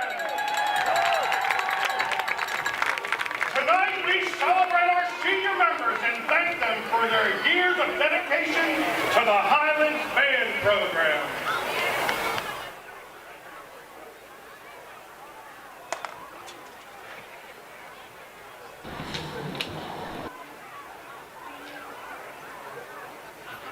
I'd like to recognize all the senior members of the band. We'll start out with Mara Adams.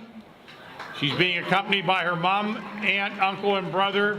This is her 5th year in the marching band. Her favorite memory is sleeping on the band bus. Mara plans to attend college, majoring in political science with the goal of law school and becoming an international attorney. Congratulations to Mara Adams and her family.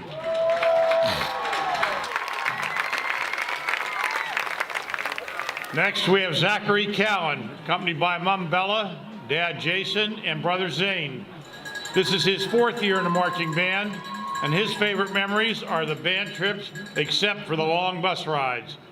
Zachary is undecided about his future steps, but looks to enter the workforce. Congratulations to Zachary Cowan and his family.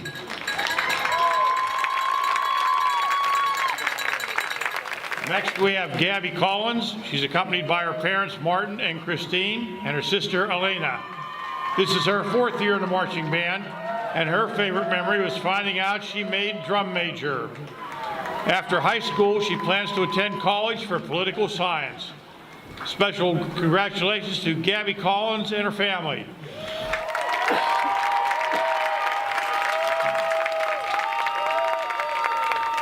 Next, we have Deanna Hoover, accompanied by her dad, Dean, her mom, Betty, her brothers, Dean and Adam, her sister, Megan, and sister-in-law, Elena. This is her 3rd year in the band, and her favorite memory was when everyone thought her and Dean were twins on the first day of the freshman year. After high school, she plans to attend Point Park to study community psychology. Congratulations to Deanna Hoover and her family.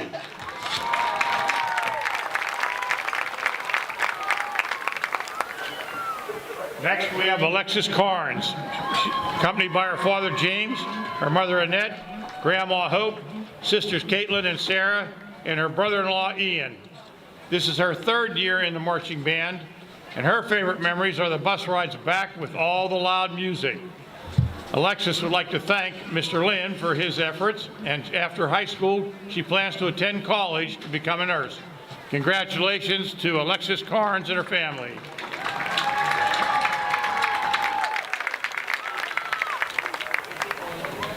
Next, we have Elliot Lentz, accompanied by his mom, Kelly, his dad, Reagan, brother, Ethan, sister, Evie, and grandparents, Lonnie and Dennis. This is his 5th year in the band, and his favorite memories are the bus rides to and from the games on Friday nights. After high school, Elliot plans to attend Penn State Barron for a degree in secondary education for mathematics. Congratulations to Elliot Lentz and his family.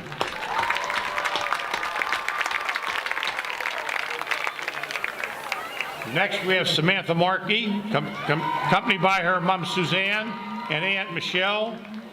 Samantha, your dad and brother send their love from Chicago. This is her 1st year in marching band, and her favorite memory is performing on the field every Friday night. After high school, she plans to attend a 4-year school to become a physician's assistant. Congratulations to Samantha Markey and her family.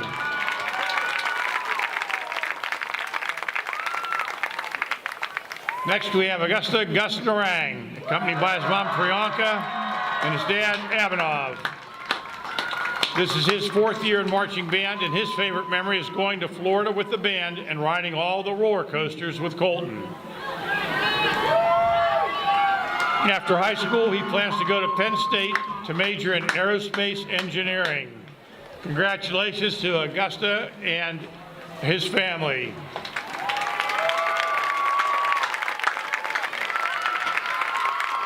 Next, we have Colton Svitek, accompanied by his mom, Chrissy, dad, Keith, his sister, Kirsten, Grandma, Bonnie, and Aunt Denise.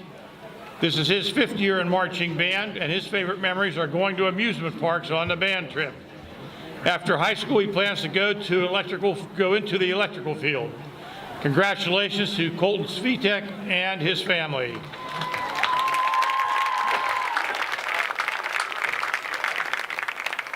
Next, we have Elliot Venora, accompanied by his mom, Kristen, his brothers, Logan and Luke. This is his 5th year in the marching band, and his favorite memory is going on band trips, especially Universal, and all the times with his best friends. After high school, he plans to attend a 4-year school to pursue music education. Congratulations to Elliot Venora.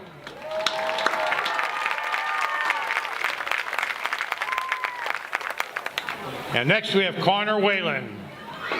He's accompanied by his mom Dana, his dad William, brothers Cameron, Landon, and Liam, and grandmother Bonnie. This is his 5th year in the band, and his favorite memory is the Orlando, Florida band trip. After high school, he plans to either enter the Air Force or trade school for AV engineering. Congratulations to Connor Whalen and his family. And all of the band members want to extend their thanks to Mr. Boresic and Mr. Lynn for all of their help and dedication, and to their families for their support. Let's have a nice round of applause for all the senior members of the Highlands Golden Rams 2024 Marching Band.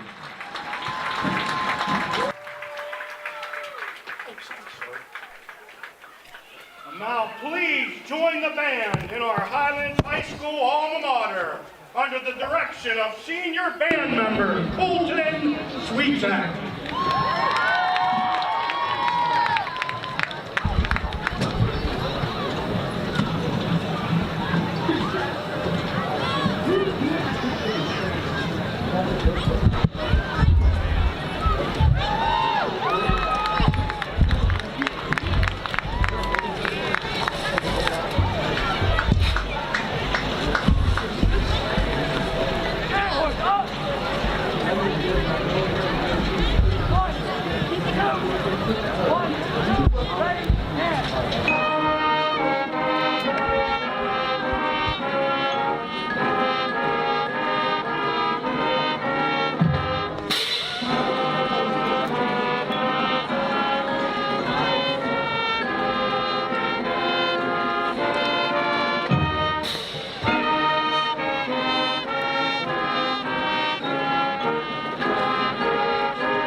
Next, the band would like to perform a favorite song of our seniors.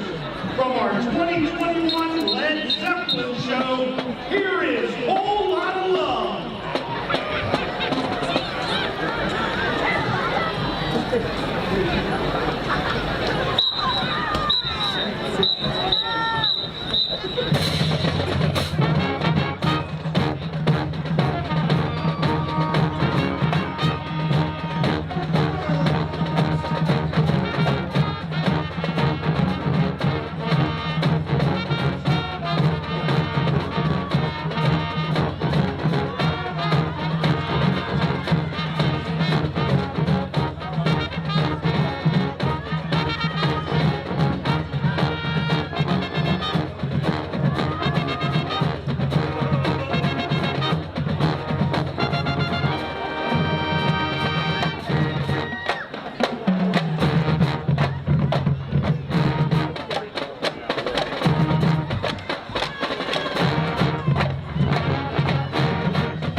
right, there we go. Great job by the band, and congratulations to all the seniors here tonight. The Dean and I will be back, and we will have stats and more for you in just a minute.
You got me, Dom?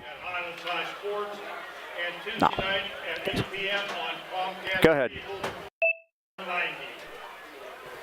All right, we're back. It's halftime. A lot going on senior night. Again, it's hard to believe it's the last home game. A couple of our basketball players here, Thomas Mellon and Ali Sharif. It's good seeing those guys. Kind of a basketball feel to this. It's starting to get chilly. Halftime stats are going to be brought to you by Greatness Athletics Fitness Center in Trenton. Call 724-681-8626 to let Gary Negley help you reach all of your fitness goals. All Highlands so far, Mike, but except one statistic. We did that in the second. First on Highlands 8, Burrel 3. Rushing Highlands 85, Burrel 32.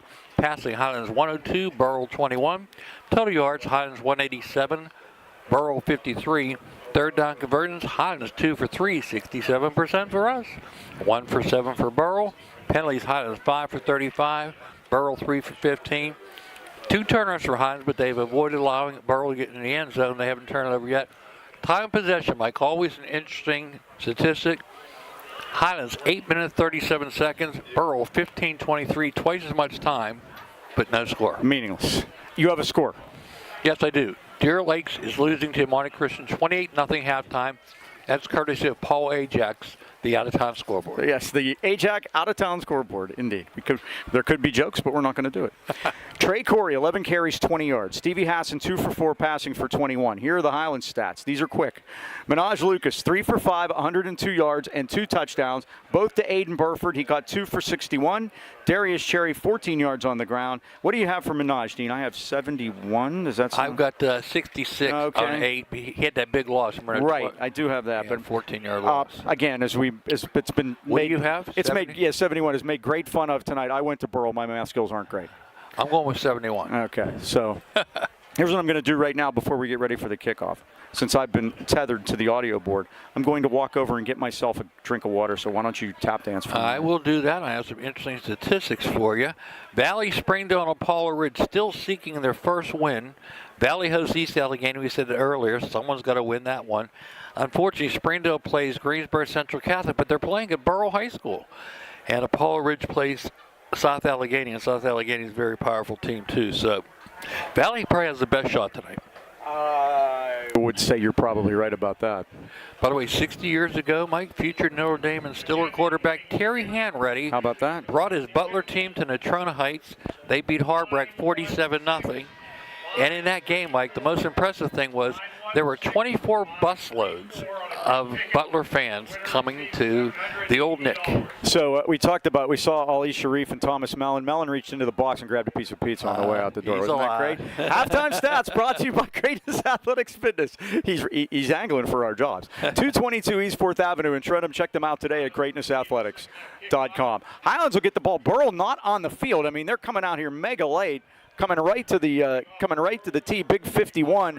Braden Vickers will do the kicking in those lovely orange fluorescent shoes. They got another happy birthday for us. Montrell Johnson's grandmother, Megan. Happy birthday. It's her birthday today on senior night for Montrell. Johnson and Dry Carter are the deep men. They run a roller to the 35-yard line. And who's the smart guy that fell on the ball? That's Tavares. He got idea. Bryce Tavares just fell on it. The Rams will have great field position. They lead it 21-0. You know, Mike, we saw a lot of good football IQ here tonight. Kids are making good, smart plays. I'll tell you what, Trey Corey on these punts has been something. Yeah, he's had a lot. Talk about getting your steps in. He's got his steps in just fielding the snaps. First down, Highlands at the 35-yard line. With a 21-0 lead, a game they need to win and keep their playoff hopes alive for a wild card. And Cherry with a big hole through the middle. He's up over the 50, the 45, the 40, the 35, the 30. Darius Cherry on his way. 65 yards for a Highlands touchdown. Untouched. 65 yards. No flags. That's the easiest kind of play for Ken Wood. He didn't have to find the tackler. 82 yards now for Darius Cherry, and just like that, 65 yards, he was gone. That's a big score right there. And the Rams lead it 27-0. And the big plays are back, kids. Babinsack's kick is up, and it is good, and the Rams lead it 28-0. And that took all of 12 seconds. That beat the 19-second drive earlier, huh? It sure did. Well, the Wires Zone's the largest independent Verizon wireless franchise in America. Our stores offer competitive price on today's most popular smartphone, devices, and accessories with award-winning customer service. And now blazing fast, reliable internet is available in your area with Verizon 5G Home. With a simple, hassle-free setup, you can install it yourself. No messy wires, no annual contracts. Call 724-226-4590 today and learn how to get NFL Sunday Ticket from YouTube absolutely free. Or visit Wire Zone headquarters in Natrona Heights at the Walmart Plaza or at the Pittsburgh Mills Mall. By the way, our boss, John Mason, is watching from the Verizon Wireless headquarters across North America. Tell us we're doing a great job. Oh, thanks, John. Appreciate that. Everybody out there, there are some out-of-town scores coming in of baseball games, but games closer than ours. And since we're live now, I'm not going to tell anybody. Okay. I'm going to keep them all here. Babinsack kicks it. Near side of the field, this is Corey at the 12. Looks for help. There isn't any, and Kyron Veasley just bear hugs him down at the 25-yard line. Stuck to him like glue that He time. did. It's an old Elvis song. So Burrel will get their first try the second half. Highlands did what they wanted to do, scoring right away on one play. Brennan Marr also on a tackle. We're at number 46 tonight on senior night. I think all of our seniors have been involved some way or another here tonight, Mike, except Jordan Gangloff, unfortunately got an injury. Yeah, unable to play, yeah. and I knew he was looking forward to it. And he came back and was playing defensive end, made some plays for us that first night, and got hurt. First down, Burrel at the 25. Partlow showing blitz, and Kasavich gets the call, and the Rams have him spun down. Down and up. On top it was Logan Tees, and down below Logan Lattis. Nowhere to go for Kasavage, maybe a yard. We're going to say no gain. Logan Lattis is a form tackler, Mike. He just hits you at the hips and just goes right down to your ankles. You're not getting loose. Again, next week at McGuffey, the Highlanders. Highlands We at the haven't Highland. we haven't been there since I believe 2004, 2005, something like that. Uh-oh, I got a mix-up in the backfield. I don't know who has They're the ball. tackling everybody. Yeah, tackle everyone because we're not sure who has it. Corey has it. Hassan was able to deliver it to him, but it's a loss back to the 23. And that was definitely a group tackle. Beasley was down there, along with Logan Tees and Cole Schaefer. You know, last year, 2-yard loss, 18 yards for Corey. Highlands lost 3 in a row in the middle of the season, and came back and won the 2 games after that, winning at Armstrong and maybe their best performance of the year, and then came back here on senior night the last game and blew out Hampton before they went on to the playoffs. And this had that feel because the Kiski game was kind of like the Freeport game this year and everything, and this one, the pass is batted up into the air and almost picked off. Tees hit it. Logan Tees did bat it up into the air. And Schaefer and Chookie were fighting over it. Neither one came up with it. Hassan's thrown 5 passes tonight. It's 4th down. Now the most exciting play of the night, a Burrel punt. And it has been. Montrell Johnson is back deep. Now the Rams haven't had a kick return in quite a while. Not this year. Snap is back to, Corey's in trouble. Now he gets it out of there and they get a piece of it, but what a magician he's been back there. Now Montrell's going to take it at the 40. He's up over the 45. Comes to the near side of the field. White shirts are there. Bounces off him, and they finally get him out of bounds at the 45-yard line. He brought it back 15 yards. You wondered if it was a smart decision? It was. We have a marker down, though. Hold the phone. This flag is back at the 29-yard line. And Mike, Corey even runs the kick up like a rugby kick. That's exactly what it's like. Referee tonight, Logan Ludwizak. Now they're going to ask Matt Bonaslawski what he wants to do, so he's got the option here. It's going to be a Burrel penalty. 26-yard I think line Matt wants the ball. Yeah. Let's see.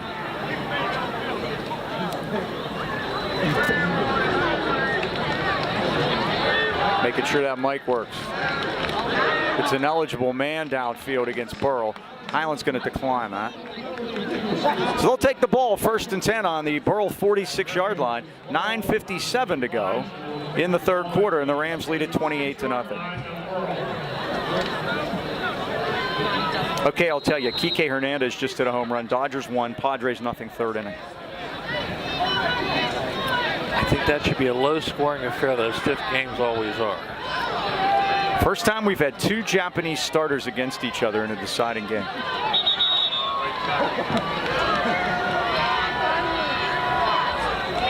Rams move.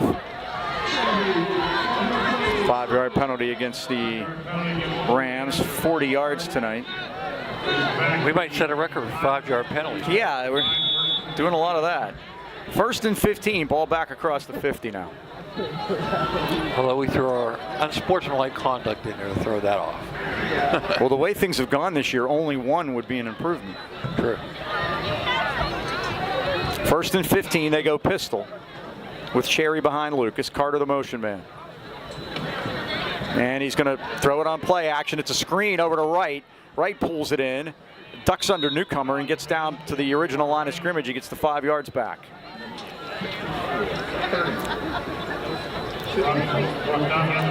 Second and 10 for the Rams. Bernard's now 107 through the air, 71 on the ground. Second catch for Wright. For Jeff 46. Sinclair wanted me to mention his senior year, he was 2nd team All-State free safety too. Nice to know Jeff's watching, huh? Hi, Jeff. The great thing about live streaming. It's a heck of a year that he had that year. Do you know the guy that came back, that came into that game to play quarterback, the 3rd guy in for Montour in that overtime game at Plum, is now the head coach at Bethel Park. Here's Lucas, and Lucas is hit for a sack back at the 49-yard line. And he was the guy that almost beat us, right, Mike? Phil Pekich. We're number 22, I remember Yeah, that. is Like, it might have been 21, but in any event, he is the head coach at Bethel Park. They are 7-0, playing 5A, averaging 51 points a game. And they have a runner, Javon Moore, the third leading rusher. We mentioned Corey was sixth. nobody in their 20s should be playing quarterback and almost beating you in a playoff Phil game. Pekich, rookie head coach at Bethel Park, is 31 years old. Wow. 3rd and 15. Lucas is back. He ducks it. Comes to the near side. He beats the first man. 40. Wait, just Tight that one ropes, guy, 35, and he's very close to the first down. I think he got it, actually. Yeah. Brady Velovich. Jacob Wilson's been very busy on defense for Burrel, but Minaj gets the first down at the 35-yard line. That's an amazing run right there. He went down for his ankles and came up with nothing. A ghost. 16 yards on the scamper.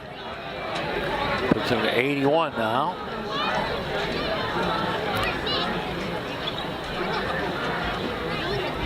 First down at the Burrel 35. Clock stops. 8:24 left, third quarter.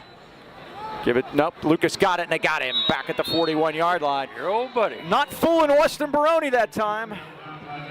Makes the play. Back at the 41. He's having a heck of a game, Mike. He is. Loss of 6 on the play, 2nd and 16 at the 41-yard line. 2nd and 16. Again, if Highlands wins this game, they will move to 2-3 in the conference. Burrel will fall to 2-2. But here's what to remember. Burrel's last 2 games are against Deer Lakes and Amani Christian. Tough guns coming up, yeah. You haul over the fence tomorrow, tell them watch it at Highlands High Sports, Mike. Right. And this is Cherry busting through inside the 30, and he's very close down at the 26-yard line. 15 on that play. Ball down to the Puts him at 97 yards and 8 carries at a big 65-yard run to start the second half. So from 2nd and 16, we go to 3rd and 1. That's a good thing. Indeed. 7:15 left, clock winding, third quarter. Highlands a touchdown and a conversion away from moving this into mercy territory.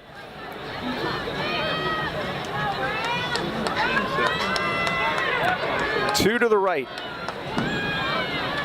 Mara is the tight end. And Lucas has it, first down and more. 15, 10. He is out of bounds. Flags down, all kind of flags, and now a flag after the play.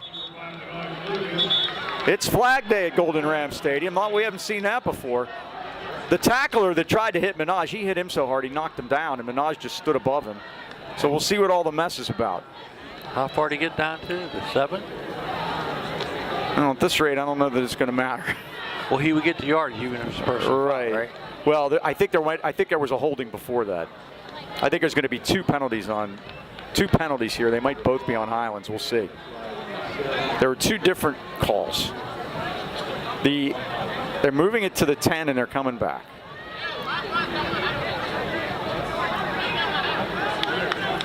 They're taking 10 yards. Let's see.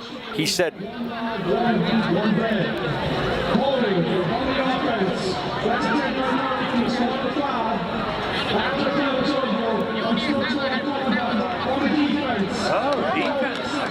So it's one of each.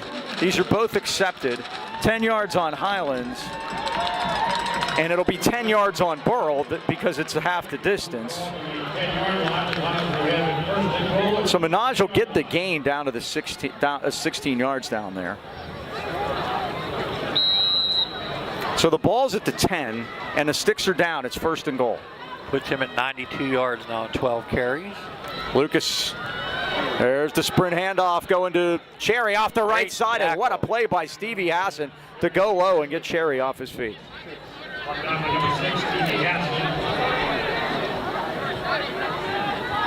Great play by Hansen.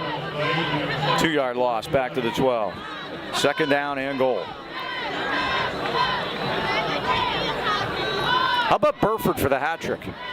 Could be. He's lining up in a slot to the left.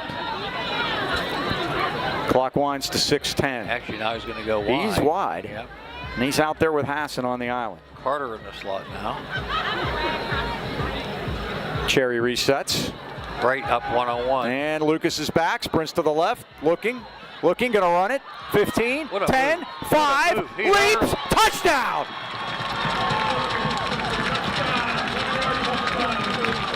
What a move at the end, Mike. Wow. And the Rams lead it 34-0 with the extra point upcoming. That reminds me of Jeff Sinclair there. Now we got a penalty marker, Mike, after the fact. A 12-yard touchdown run for Minaj Lucas. Do you remember Jeff Sinclair the first time we played Montour out there, Mike? They had a kid going to Notre Dame. Yeah, that was the quarterback that got hurt. That was E.J. Banks. Right, but he was healthy in the first game. Right. Jeff got down to the goal line, could have walked around him. He bulldozed him into the end zone, kind of sending a message like, okay, you're going to Notre Dame, take this. I remember we won that game out there. We thought we had We looked at each other and said, we might have something here. And we did. Special year went It was a heck of a season. So it looks like Sean Liotta is going to want the penalty to be assessed on the kickoff rather than on the extra point. It's obviously on Highlands again. It's going to be a 15-yarder because it's after the play. Here we go again. Second unsportsmanlike of the night.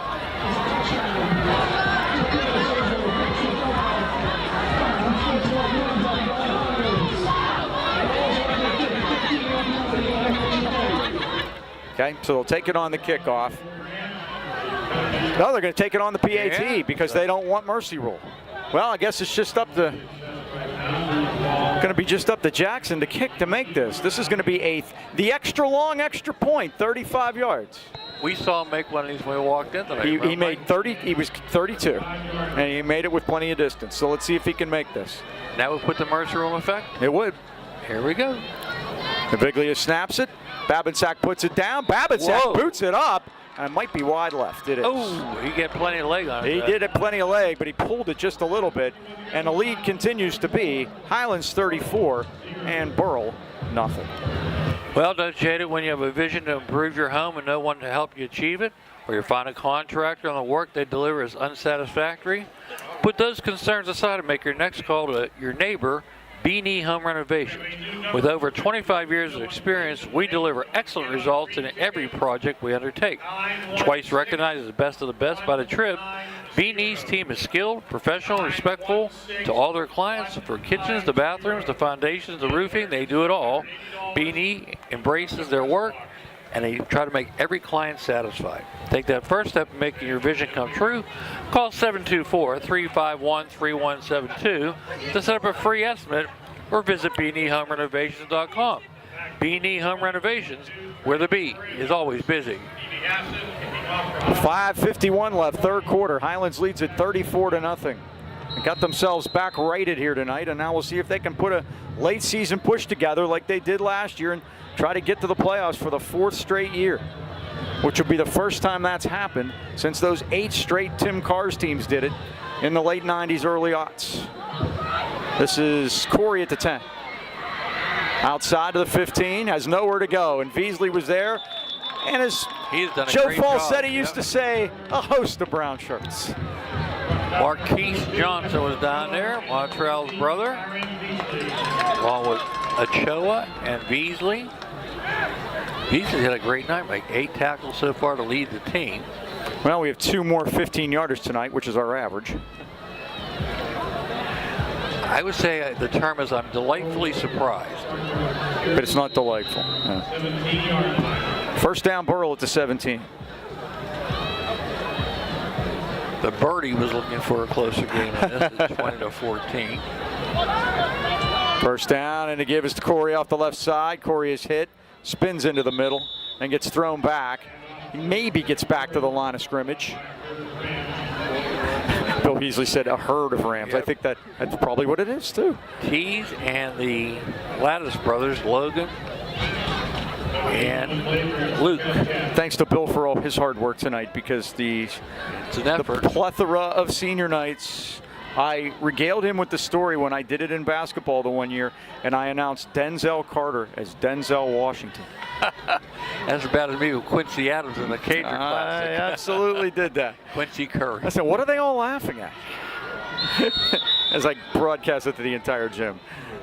There's Corey. And Rolling out of there is Luke Lattis. Yeah, coming up for air there.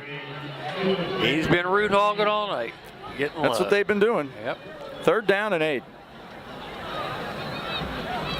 I wonder where they got the term root hogging from. I guess you're digging for roots. Something like that. 3rd and 8. Clock winds to 4:22. Remember, stay tuned after the 3rd quarter. We'll have unflooded trivia. I got a good one. Hassan is hit as he throws, and it's What a incomplete. hit. Corey was the intended receiver, but he got sawed in half on a blitz by Beasley that time. Beasley's played a great game on defense. Sure has. He hasn't played very much defense at all this year. 4th and 8. He's made his name defensively, really, on special teams. 4th down, and the Bucs will have to punt. He's been playing that corner. It's been coming parallel down the line and doing a great job of it.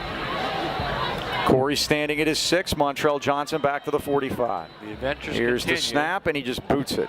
And he kicks a line drive to get it on the ground. And it does get on the ground. Checks up like your wedge to the 48-yard line where Hassan has it. 4:01 left in the 3rd. Highlands leads at 34-0, and they'll have the football. Shot 41 on the back nine, Mike, up at Buffalo. Let's not talk about the front. By the way, for the first time this year, I'm going to say it's getting a little chilly. It is. So we're going to try tomorrow, but it'll be in the afternoon. There has been frost a couple times this week. They were supposed to have it this morning. Did you have frost this morning? We didn't. Yes, we did. We had fog, but there wasn't any frost. See, the clear days you get the frost. The Right. foggy or cloudy days, there's no frost. The river was swelling over. We were pretty much inundated. It didn't lift for a while. Lucas back. Lucas going to throw it deep. Wide open. Jamar Wright is there. He He can't hold on to it, ball, but there's a marker Yeah, now. he got tackled, Mike, as he was catching a ball. Wright was impeded by Brady Volovchik. He had to come back for the ball, and that's what caused the penalty because it was underthrown just a tad, and when Wright came back for it, Volovchik tackled the man. It's going to be a 15-yard penalty for pass interference. But again, football IQ, you're beat, tackle him. Yeah. Because Wright was clearly behind him. So I give Highlands the 1st down. At the Burrel 33-yard line. And a chance to salt it away. Yes. Again, next week at McGuffey, 2 weeks from tonight, Battle of the Bridge at Valley High School. Wear your shirts. We're going to wear our shirts. Looking, Lucas, time. Lucas going to throw it deep down the middle. It is Burfer into and out of the hands. Trying to go for the hat trick, and he missed it. I thought he had it, Mike. Well, Minaj couldn't have walked it out there and handed it to him any better. No, I can tell you that. That was a beautiful ball. It was. 2nd and 10. Run it again. Clock stops at 3:38, 3rd quarter. He was so open, I think they run it again. That was a beautiful call. Yep. And again, they're giving him so much time back there on these dropbacks. We hadn't seen that in a while. Cherry zigzags through the hole inside the 30, inside the 25. Here he comes to the near side of the field. He's at the 20, the 15, still on his feet. He's at the 5. He's in. What a run! Darius Cherry for a touchdown. Broke 2 tackles, Mike, and he is now over 100 yards. In fact, let's make it 128 now. What a spectacular run by Darius Cherry, 33 yards. This team, Mike, they're like the girl with the curl. They do some fantastic things, and then sometimes you just wonder why they do what they do. It's amazing, huh? They have had it all their own way here tonight. Babinsack on for the extra point from conventional distance, and this time he puts it through at 3:22. And that will put the Mercer on effect. Highlands leads it 41-0.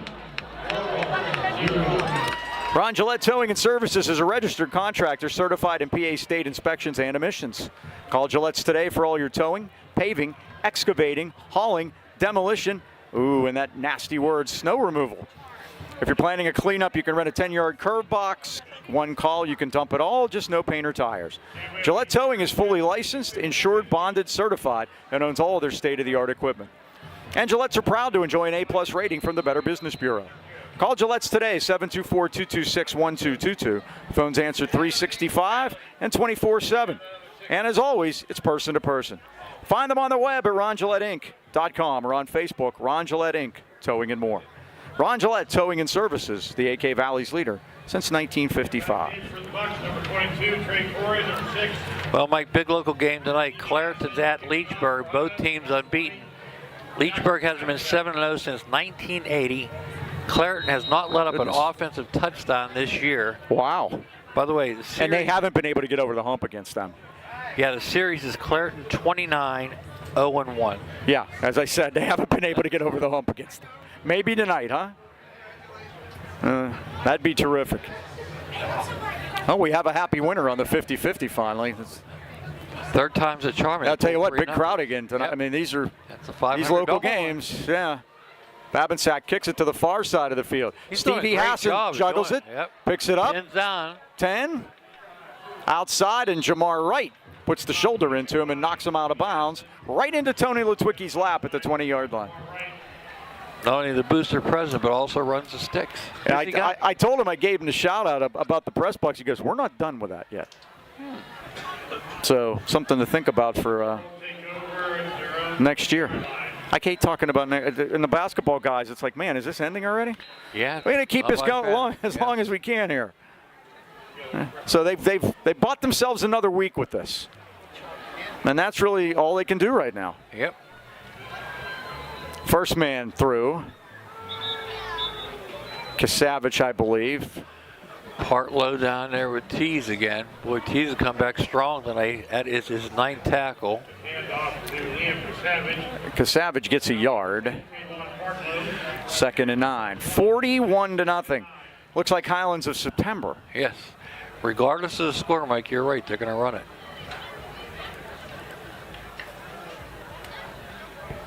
Still 2.5 minutes left of the third quarter. And they give it to Corey. Corey, oh my goodness, they're waiting for him. We talked about Aiden Burford. He just took his frustrations out for dropping that touchdown pass on him. A marked man. It's amazing. We mentioned the last 2 weeks, Trey Corey has run it 107 times for 516 yards. And tonight, I'll tell you in a minute. He has 17 yards on 15 carries.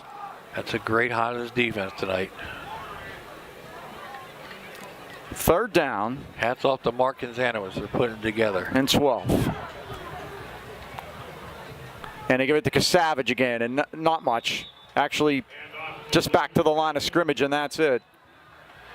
As Lattice. Man again, Tees and Lattice. Yes. Brought down by number 21, Logan Lattice. Tees, 10 tackles, Mike. Only a freshman. No gain on play. Fourth down. 12. 4th and 12. Burrel will fall to 2-6 overall. Highlands will move their record to 3-4. And you're right, Mike. And you look at them and you figure they're the best 3-4 team in the WPI.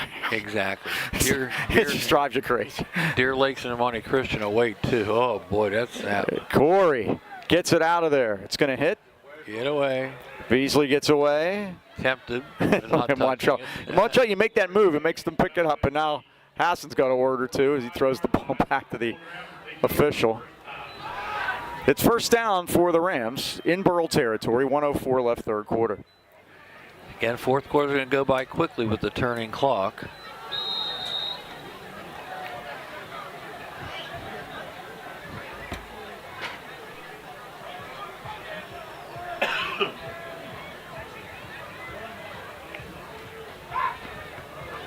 From the 45. And Lucas fires it to the near side of the field. It's cut by Jamar Wright. Breaks a tackle down the sideline. Breaks another tackle down the sideline. He's going all the way, Mike. He's at the Yes, 10. he rolls in. stumbles in for a Highlands touchdown. Unbelievable. Jamar Wright. 45 yards. How quick was that drive, Mike? That was fast. Well, since there's a moving clock, I can't give you an accurate number. Let's go with 10 seconds. Yeah, it's good enough for me. 45 yards. And boy, Highlands exploded here in the third quarter. Getting their mojo back a little bit. 91 yards on 3 catches for Jamar Wright. Here's the snap, and Babinsack's kick is up, and it is good. 36 seconds left of the third quarter, and the Rams lead it 48-0. And that was Wright with his third touchdown reception of the year. Minaj Lucas, Mike, just went over 1,000 yards passing, 1,024 yards on the season. There we go. So he has his 1,000. So he's going to get his 1,000 on the ground, too, before long. Let's see. He is at 103. What do you have Minaj at tonight on the ground, Dean? I have, let's see, 13 for 103. Yes. Okay, we're going to have to wait till next week on that one, huh? Yep. I'm doing all this math work here. I know. Elijah's in here hanging out with us tonight. Let me see. Minaj came in with 798. When he's not coaching anymore, he's going to be Jake from State Farm. That's 798 and 102. 900. So 900 yards rushing, 1,024 passing. Wow. And now the Rams are offside. Tavon Partlow might have jumped the gun. So we'll do it again. 36 seconds left. Highlands leads at 7-0. That's 7 touchdowns to nothing. That comes to 48. And back in the scoring department. They scored 64 here against East Allegheny. They scored 53 here against Elizabeth Forward.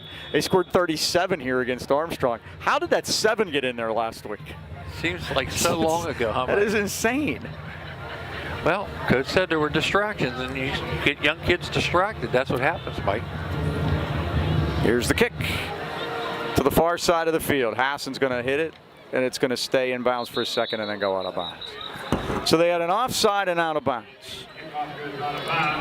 So we'll see what Sean Leotta wants to do with this. If he's going to take it, you have all kind of choices. By the way, Mike, congratulations, Art Walker Jr., head coach at North Allegheny. He won his 250th game. Wow. Guess where he won it at? Mount Lebanon. Where his dad coached at Mount Lebanon. How about that? I remember Art years ago when we still covered Shady Side Academy. He was the head coach down there. Dad, yeah. Well, the kid has 20 years now at North Allegheny. Can you believe that? When you say the kid, huh? Mm-hmm. Isn't that amazing? And he had 7 at Central Catholic. So Burrel will take the ball at their 40, and they will just take that option on the kickoff out of bounds. Clock is running if they want to get up there. They don't have to. Well, yeah, they do. There's 10 on the play clock. They got to run one. We had the one that was even last week, remember? Hand off to Corey. Corey is hit, and he gets to the 42-yard line, and that's going to be the last play of the third quarter. Logan Lattis on the stop, and he's had a good night tonight, too. 8 tackles for him. That's the end of the third period at Golden Ram Stadium on senior night. Final home game of the year in the score. Highlands 48 and the Burrel Bucks no score. If your home or business has ever been damaged by water or mold, you know how stressful that can be. Our friends at Unflooded specialize only in water, sewage, and mold removal, and they're here to help. From a broken pipe to sewer backup or flooding, they have the expertise to get your home dry and ready for repairs. Unflooded provides top-notch mold remediation services, addressing mold from water damage promptly and effectively. Their advanced techniques ensure your property is restored to its pre-damage condition. Visit Unflooded or call Brian Mara anytime, 888-650-7767. Unflooded, your family-owned and operated team for emergency water removal in the AK Valley. Well, Mike, we talk about Burrel always running the ball. Uh-huh. Here's a good one for you. What team won the state championship in 1994 without throwing a pass in the game? I like that one. 1994, never threw a pass in the game. Now, okay, is it? I'm going to ask the for big eye. It is, and the give is to Corey, and Corey gets back to the line of scrimmage. Marr in on a stop along with Beasley. It'll be 3rd and 8. Never Okay, threw a pass. here's my question. Yes. We were out there in Altoona in 1995 for state playoff game because Burrel played in They it. did, yes. They played Bishop McDevitt, and Bishop McDevitt is still scoring. Yes. It was big tight Rakai end Nelson, yeah. who went to Notre Dame. It Yeah. was an ugly sight. We did find the free food at halftime, though. Yes, in the triage area. Yes, treating we did. Everybody. And there's your big eye, Mike. They were on And that back Hassan then. is back. Oh, Cherry's being held. We yeah. got a flag, Oh, and God. Hassan fires, and I it's gotta pulled watch in. out here. Pulled in by Nassan Jones. Cherry just disengaged with big number 72, Ben Burkert. So we'll see what this is all about. We have flags now. It Okay, definitely here's my holds. question. 1994, is it a WPIAL team? Oh, definitely, yes. Okay. The WPL team. We played them here We played them here. years ago. McKeesport? McKeesport, very good, Mike. How about that? 10-yard penalty from the point. You know who was on that team, Mike? Brandon Short? Yes, he was. They ran the wishbone. Now, for all the tea in China and the sofa, who was their coach? He ran that wishbone to death. Was it Smith his last name? Yeah, correct. George Smith? Very good, George Smith. Mike, you got How'd them I all, do? buddy. Turn over all the cards. Pretty good. Here's Corey. Well, somebody from Burrell's got to have a good night. Cole Schaefer made the stop there. No gain. Remember they came up here, Mike, and they won the state that year. We beat them. Wink, wink. Yeah, because they sent their JVs back up on, I believe, the Monday or the Monday after the season. We had Monday afternoon football here at Golden Ram Stadium. But to their credit, the quarterback that year, I can't remember the kid's name. Corey back to punt again. Here's the snap. Good one. And he boots it. Line shot. Heading into the right field corner. Let it go. Montrell picks it up at the 28, and here he comes. He's up over the 40 to 45. Montrell gets hit hard at the 45-yard line, and down he goes. Looks like he was hit that time by Logan Shank was in there, one of the men. So the clock keeps running at 9:50. Highlands, once they spot the ball, of course, Highlands leading it 48-0. Quarterback was interviewed after the state championship game, and the reporter said, well, great year, you went undefeated. To his credit, guess what? The young man said, no, Highlands beat us. He didn't have to do that. Every time I see our buddy Robert Rakowski, you make sure to mention that they beat the state 4A state champions. Carter in motion. I think he turned upfield too soon. Yep. That's exactly what happened. 5 yards against the Rams, getting a little sloppy now. Now they can't have a night here without making sure they get to 100 yards in penalties. So they're getting Well, close. they're 8 for 55 right now. They are getting close. 1st and 15 at the 40. Bonus trivia, Mike. All right. Who led the WPL in rushing last week? As a player, or as a As team? a player. As a player. I guess it wasn't Corey, was it? No, he was third. We played this team too. This year? No, lots of years in Okay. conference. Beasley gets the ball, right side over the 15. They hold on for dear life, and Whoa, he got popped it as a flag. Was that newcomer that hit him? looked like it. Yeah. And there goes another And now guy guys are going getting down. peeled off Yeah. the pile. A newcomer, after he hit him, he was strutting. Yeah, he let him know he got hit. Yeah. I'll tell you what, he did get hit. Beasley got hit so hard his kids will be born dizzy. That was a vicious hit. And now, their question to play. Be a 15-yard penalty against the Bucks. That was the old high-low. Savage's question to play. That's one way to say it, targeting. Oh, does that mean we have to have a replay? 15 on Burrell. I think Talon's just a little aggravated on how this evening's gone for them. See, then if you're Highlands, it makes you want to score again. See, that's how this goes. Life cuts both ways. Okay, the Yes. most. Okay, Most? tell me a team. See if I can help. Mars. Oh, I don't know. I don't know. How about the coach's kid? Oh, a Kasparovich you're saying. Eric Kasparovich ran for 306 yards. Now, is he still playing quarterback? Now, when we saw him, he was when he was a sophomore and a freshman in here. Mike, this is his third position. He's played quarterback and tight end. Now he's playing receiver, running back. yeah. Yep.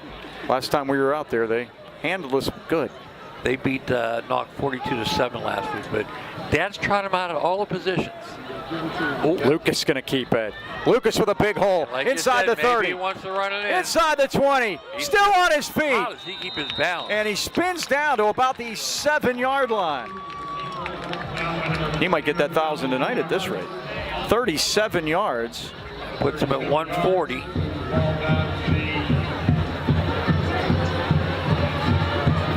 So Passing for the year, Minaj is at 1,024. 15 first downs for Highlands. First down, Highlands on the Burrel 7-yard line.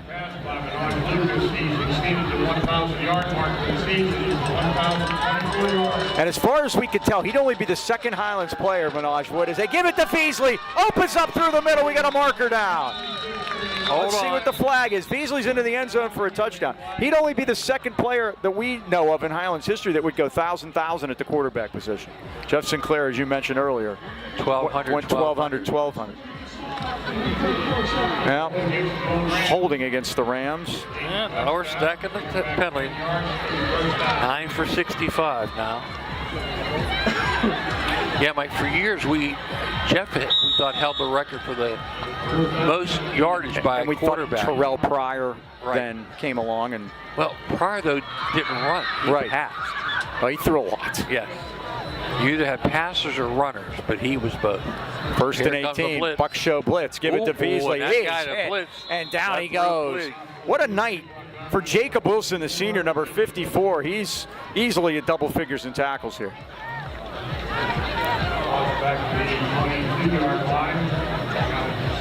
Put it at the 21. It's a 4-yard loss. Second down. Many much. Gold. They have 21 to go.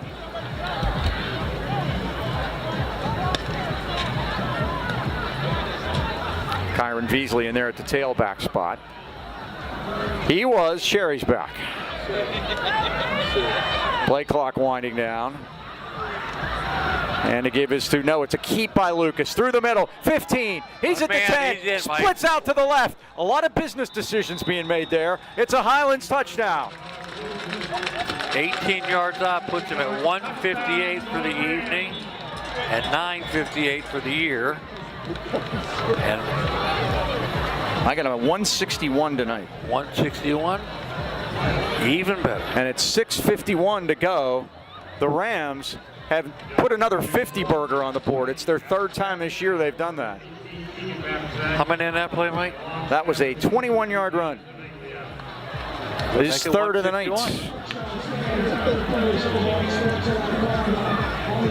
Now there's it's unsportsmanlike conduct on Highlands again. That's the third. So another extra long, extra point for Jackson Babinsack. Making it tough on Mr. Babinsack. And a wind has died now. It was coming though earlier. We finally saw it coming right to left in pregame.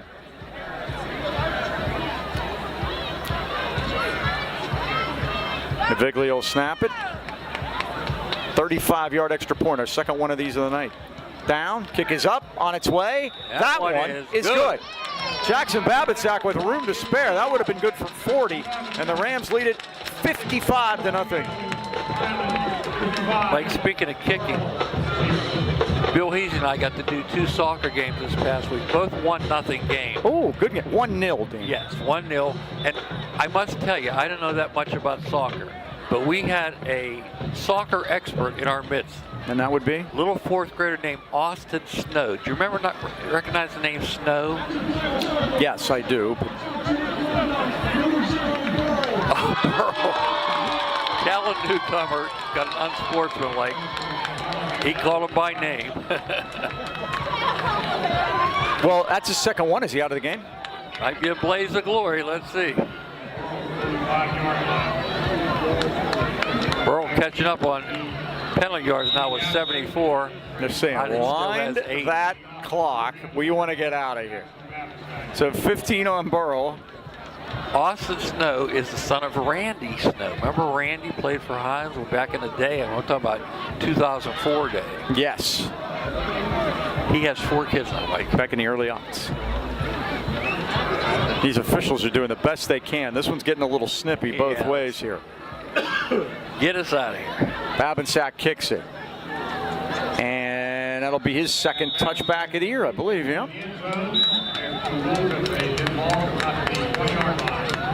Mike, top 5 and 3A. Teams have not changed, but positions have. And Monty Christian #1, and they're beating up on Deer Lakes tonight. Appleworth jumped up to #2. Central Valley at 3. Beaver is 4. Deer Lakes fell with 5, and they may fall out after tonight to get. Yeah, they got pounded by Beaver. 42-0. And they, I think they left all they had out there against Highlands to come back and win that game by 1 point. We have gotten everybody's best effort this year, no doubt about that. Deer Lakes' next game will be, they have Valley and Burrel the last 2 games of the year, so they get a chance to get healthy. Yeah. First down, Burrel at the 20-yard line. Highlands 55, the Burrel Bucks nothing. And now this is 11 in at quarterback. Hobbs Omasinski.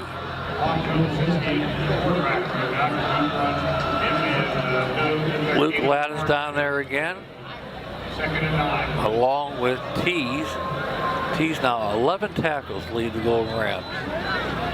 Coming off that leg injury. So Hobbs Omasinski, sophomore, number 11.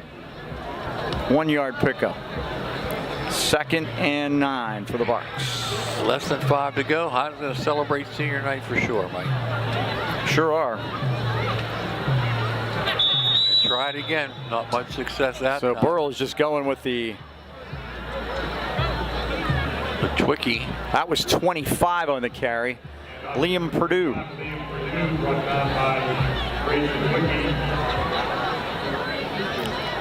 Purdue gets another yard. 3rd down, 8 for the Bucks. 4:20 to go. Highlands' biggest output was their win against East Allegheny here on the 13th of September. They won that game 64-36. They come up quickly. Yeah, they are. And this is Omasinski keeping it.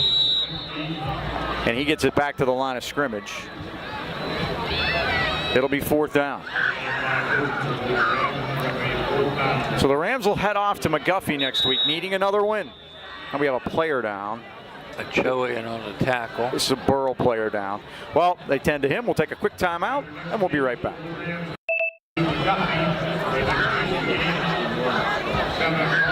61.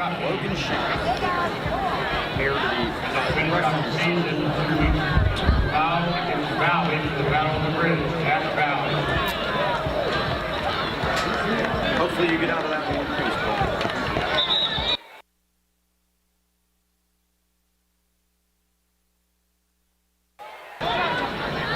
Go ahead. Thanks to Don Green upstairs for all his work tonight. Now we have a timeout called here as we come back from the injury. The injury player was number 61, Logan Shank. He's come off the field. And now Sean Liotta's out there with another few thousand words for our head official, Logan Ludwizak, tonight. And Mike, you can testify. I make my notes in black, red, and blue, and I use half a line on a legal pad. Like Tom Dinga used to. And guess what? You're out of it? I'm out. You've done it. I got one. I'm sorry, I got one. Okay. Ringgold Thomas Jefferson postponed. Talk about distractions. Ringgold canceled the game due to player behavior. Right. I'm going to guess it determined. wasn't good player behavior. I don't think so. I saw a rumor, and it was only a rumor, that it is one parent causing trouble, and this is where we're. A parent causing trouble? I can't imagine. I don't Breaking know. news. I don't know. I think Thomas Jefferson was probably going to win that game. What do you think? Here's the snap to Corey. That's amazing. That's the best one on the Well, night. he got him caught, and now we have guys battling down here. He got him caught for a, this is Montreal, 45, 40. Oh my goodness. They've run out of flags. Montreal goes to the end zone. And then he gets roughed up afterwards. But that's And not another flag. This has really turned into a mess, hasn't it? 2 Burrel players are down. Boy. We got players down all over the place. I count 5 flags. Let's take a quick time out while they sort all this out. We'll be right back.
So Highlands gets hit with a personal foul on a blindside block, so it wipes out the punt return by Montreal Johnson. 3:12 to go now. Highlands has the ball first down on their 48.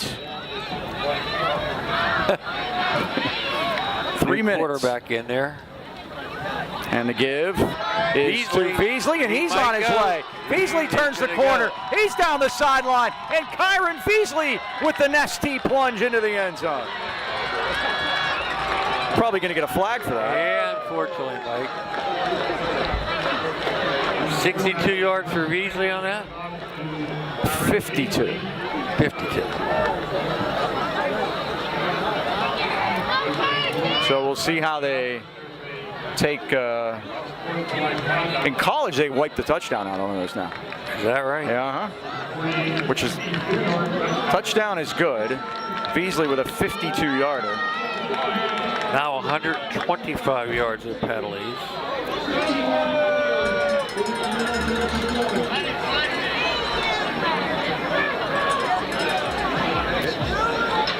So the Rams lead it 61-0. It's the second time this year they've gone over 60.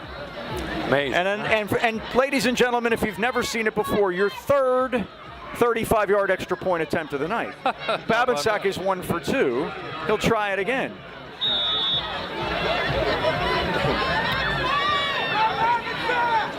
High snap. Brother puts it down, and this one's not going to get there. Nope. 2:30 left. 61-0 Highlands. Now they're releasing a lot of pent-up Frustration. on the Burrel Bucks here tonight.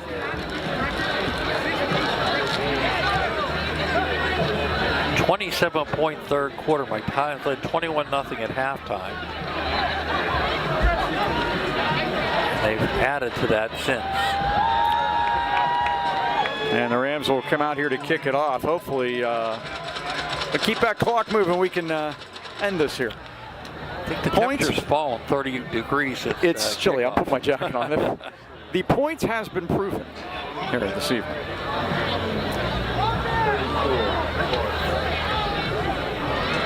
Babinsack will kick it off. Bill Flo taking off. He hung around for 61. All right, Bill. Good job. Good to meet you guys. Mr. Gatto is assistant. Thanks for coming, guys. It says 34 on the helmet, but he says 20 on his jersey. So They're going to beat the traffic, Mike. they are. Josh Taylor to the far side, and Liam Purdue to the near side. This will be Purdue at the 16. He drops it. Yeah, just get on it. Get on it as the pink beanbag comes out. Purdue's down at the 17-yard line. So Burrell will have it with the running clock, and we're going to get out of here. It's just the longest running clock on record. Rams will get out of here with a victory. They'll break that 3-game losing streak, and we'll be able to keep that note that they haven't lost 4 in a row since 2019. Mike, your 8:30 prediction. You're only an hour off, so. Yeah, really, huh? All right. See you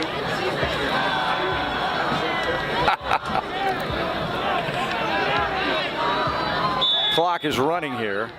Highlands needs an 11th player. Partlow's coming out. Cherry's coming out. I don't know if they're going to run a play. I don't know that they're going to make them. You don't have to. Yeah. Look at They're the not. game. Yeah, they're not running the play clock, and it's just. Oh, that's a good idea. There you go. Smart idea. Whose idea was that? I don't know. Maybe Mr. Stabile. This is not his first rodeo. That is true. I know nothing. Thank you, Schultz Stabile. Sergeant Schultz down there. Omasinski's going to run it up the middle, and he gets it to the 25-yard line. Dante Allen. And that's going to do it. It's all over on senior night here at Golden Rams Stadium. And Dean, the Rams win it 61-0. Final thoughts? Well, Mike, like I said, I think a lot of pent-up frustration over the last 3 weeks was taken on tonight. Got to play that exhibition game, going all the way down to And it McGuffey. ain't much of an exhibition game now. It's equally as important as every other one. They got to win it, and so that's the key. It's they can't look at it that way. So. All right, want to thank everybody that helped us out. Thanks to Bill Heasley. Thanks to our spotter, Ken Wood. Thanks to Dom Green upstairs. Once again, that final score, the Highlands Golden Rams 61 and the Burrel Bucks nothing. For the Dean, Mike Choma, this is Mike Pavlik saying so long.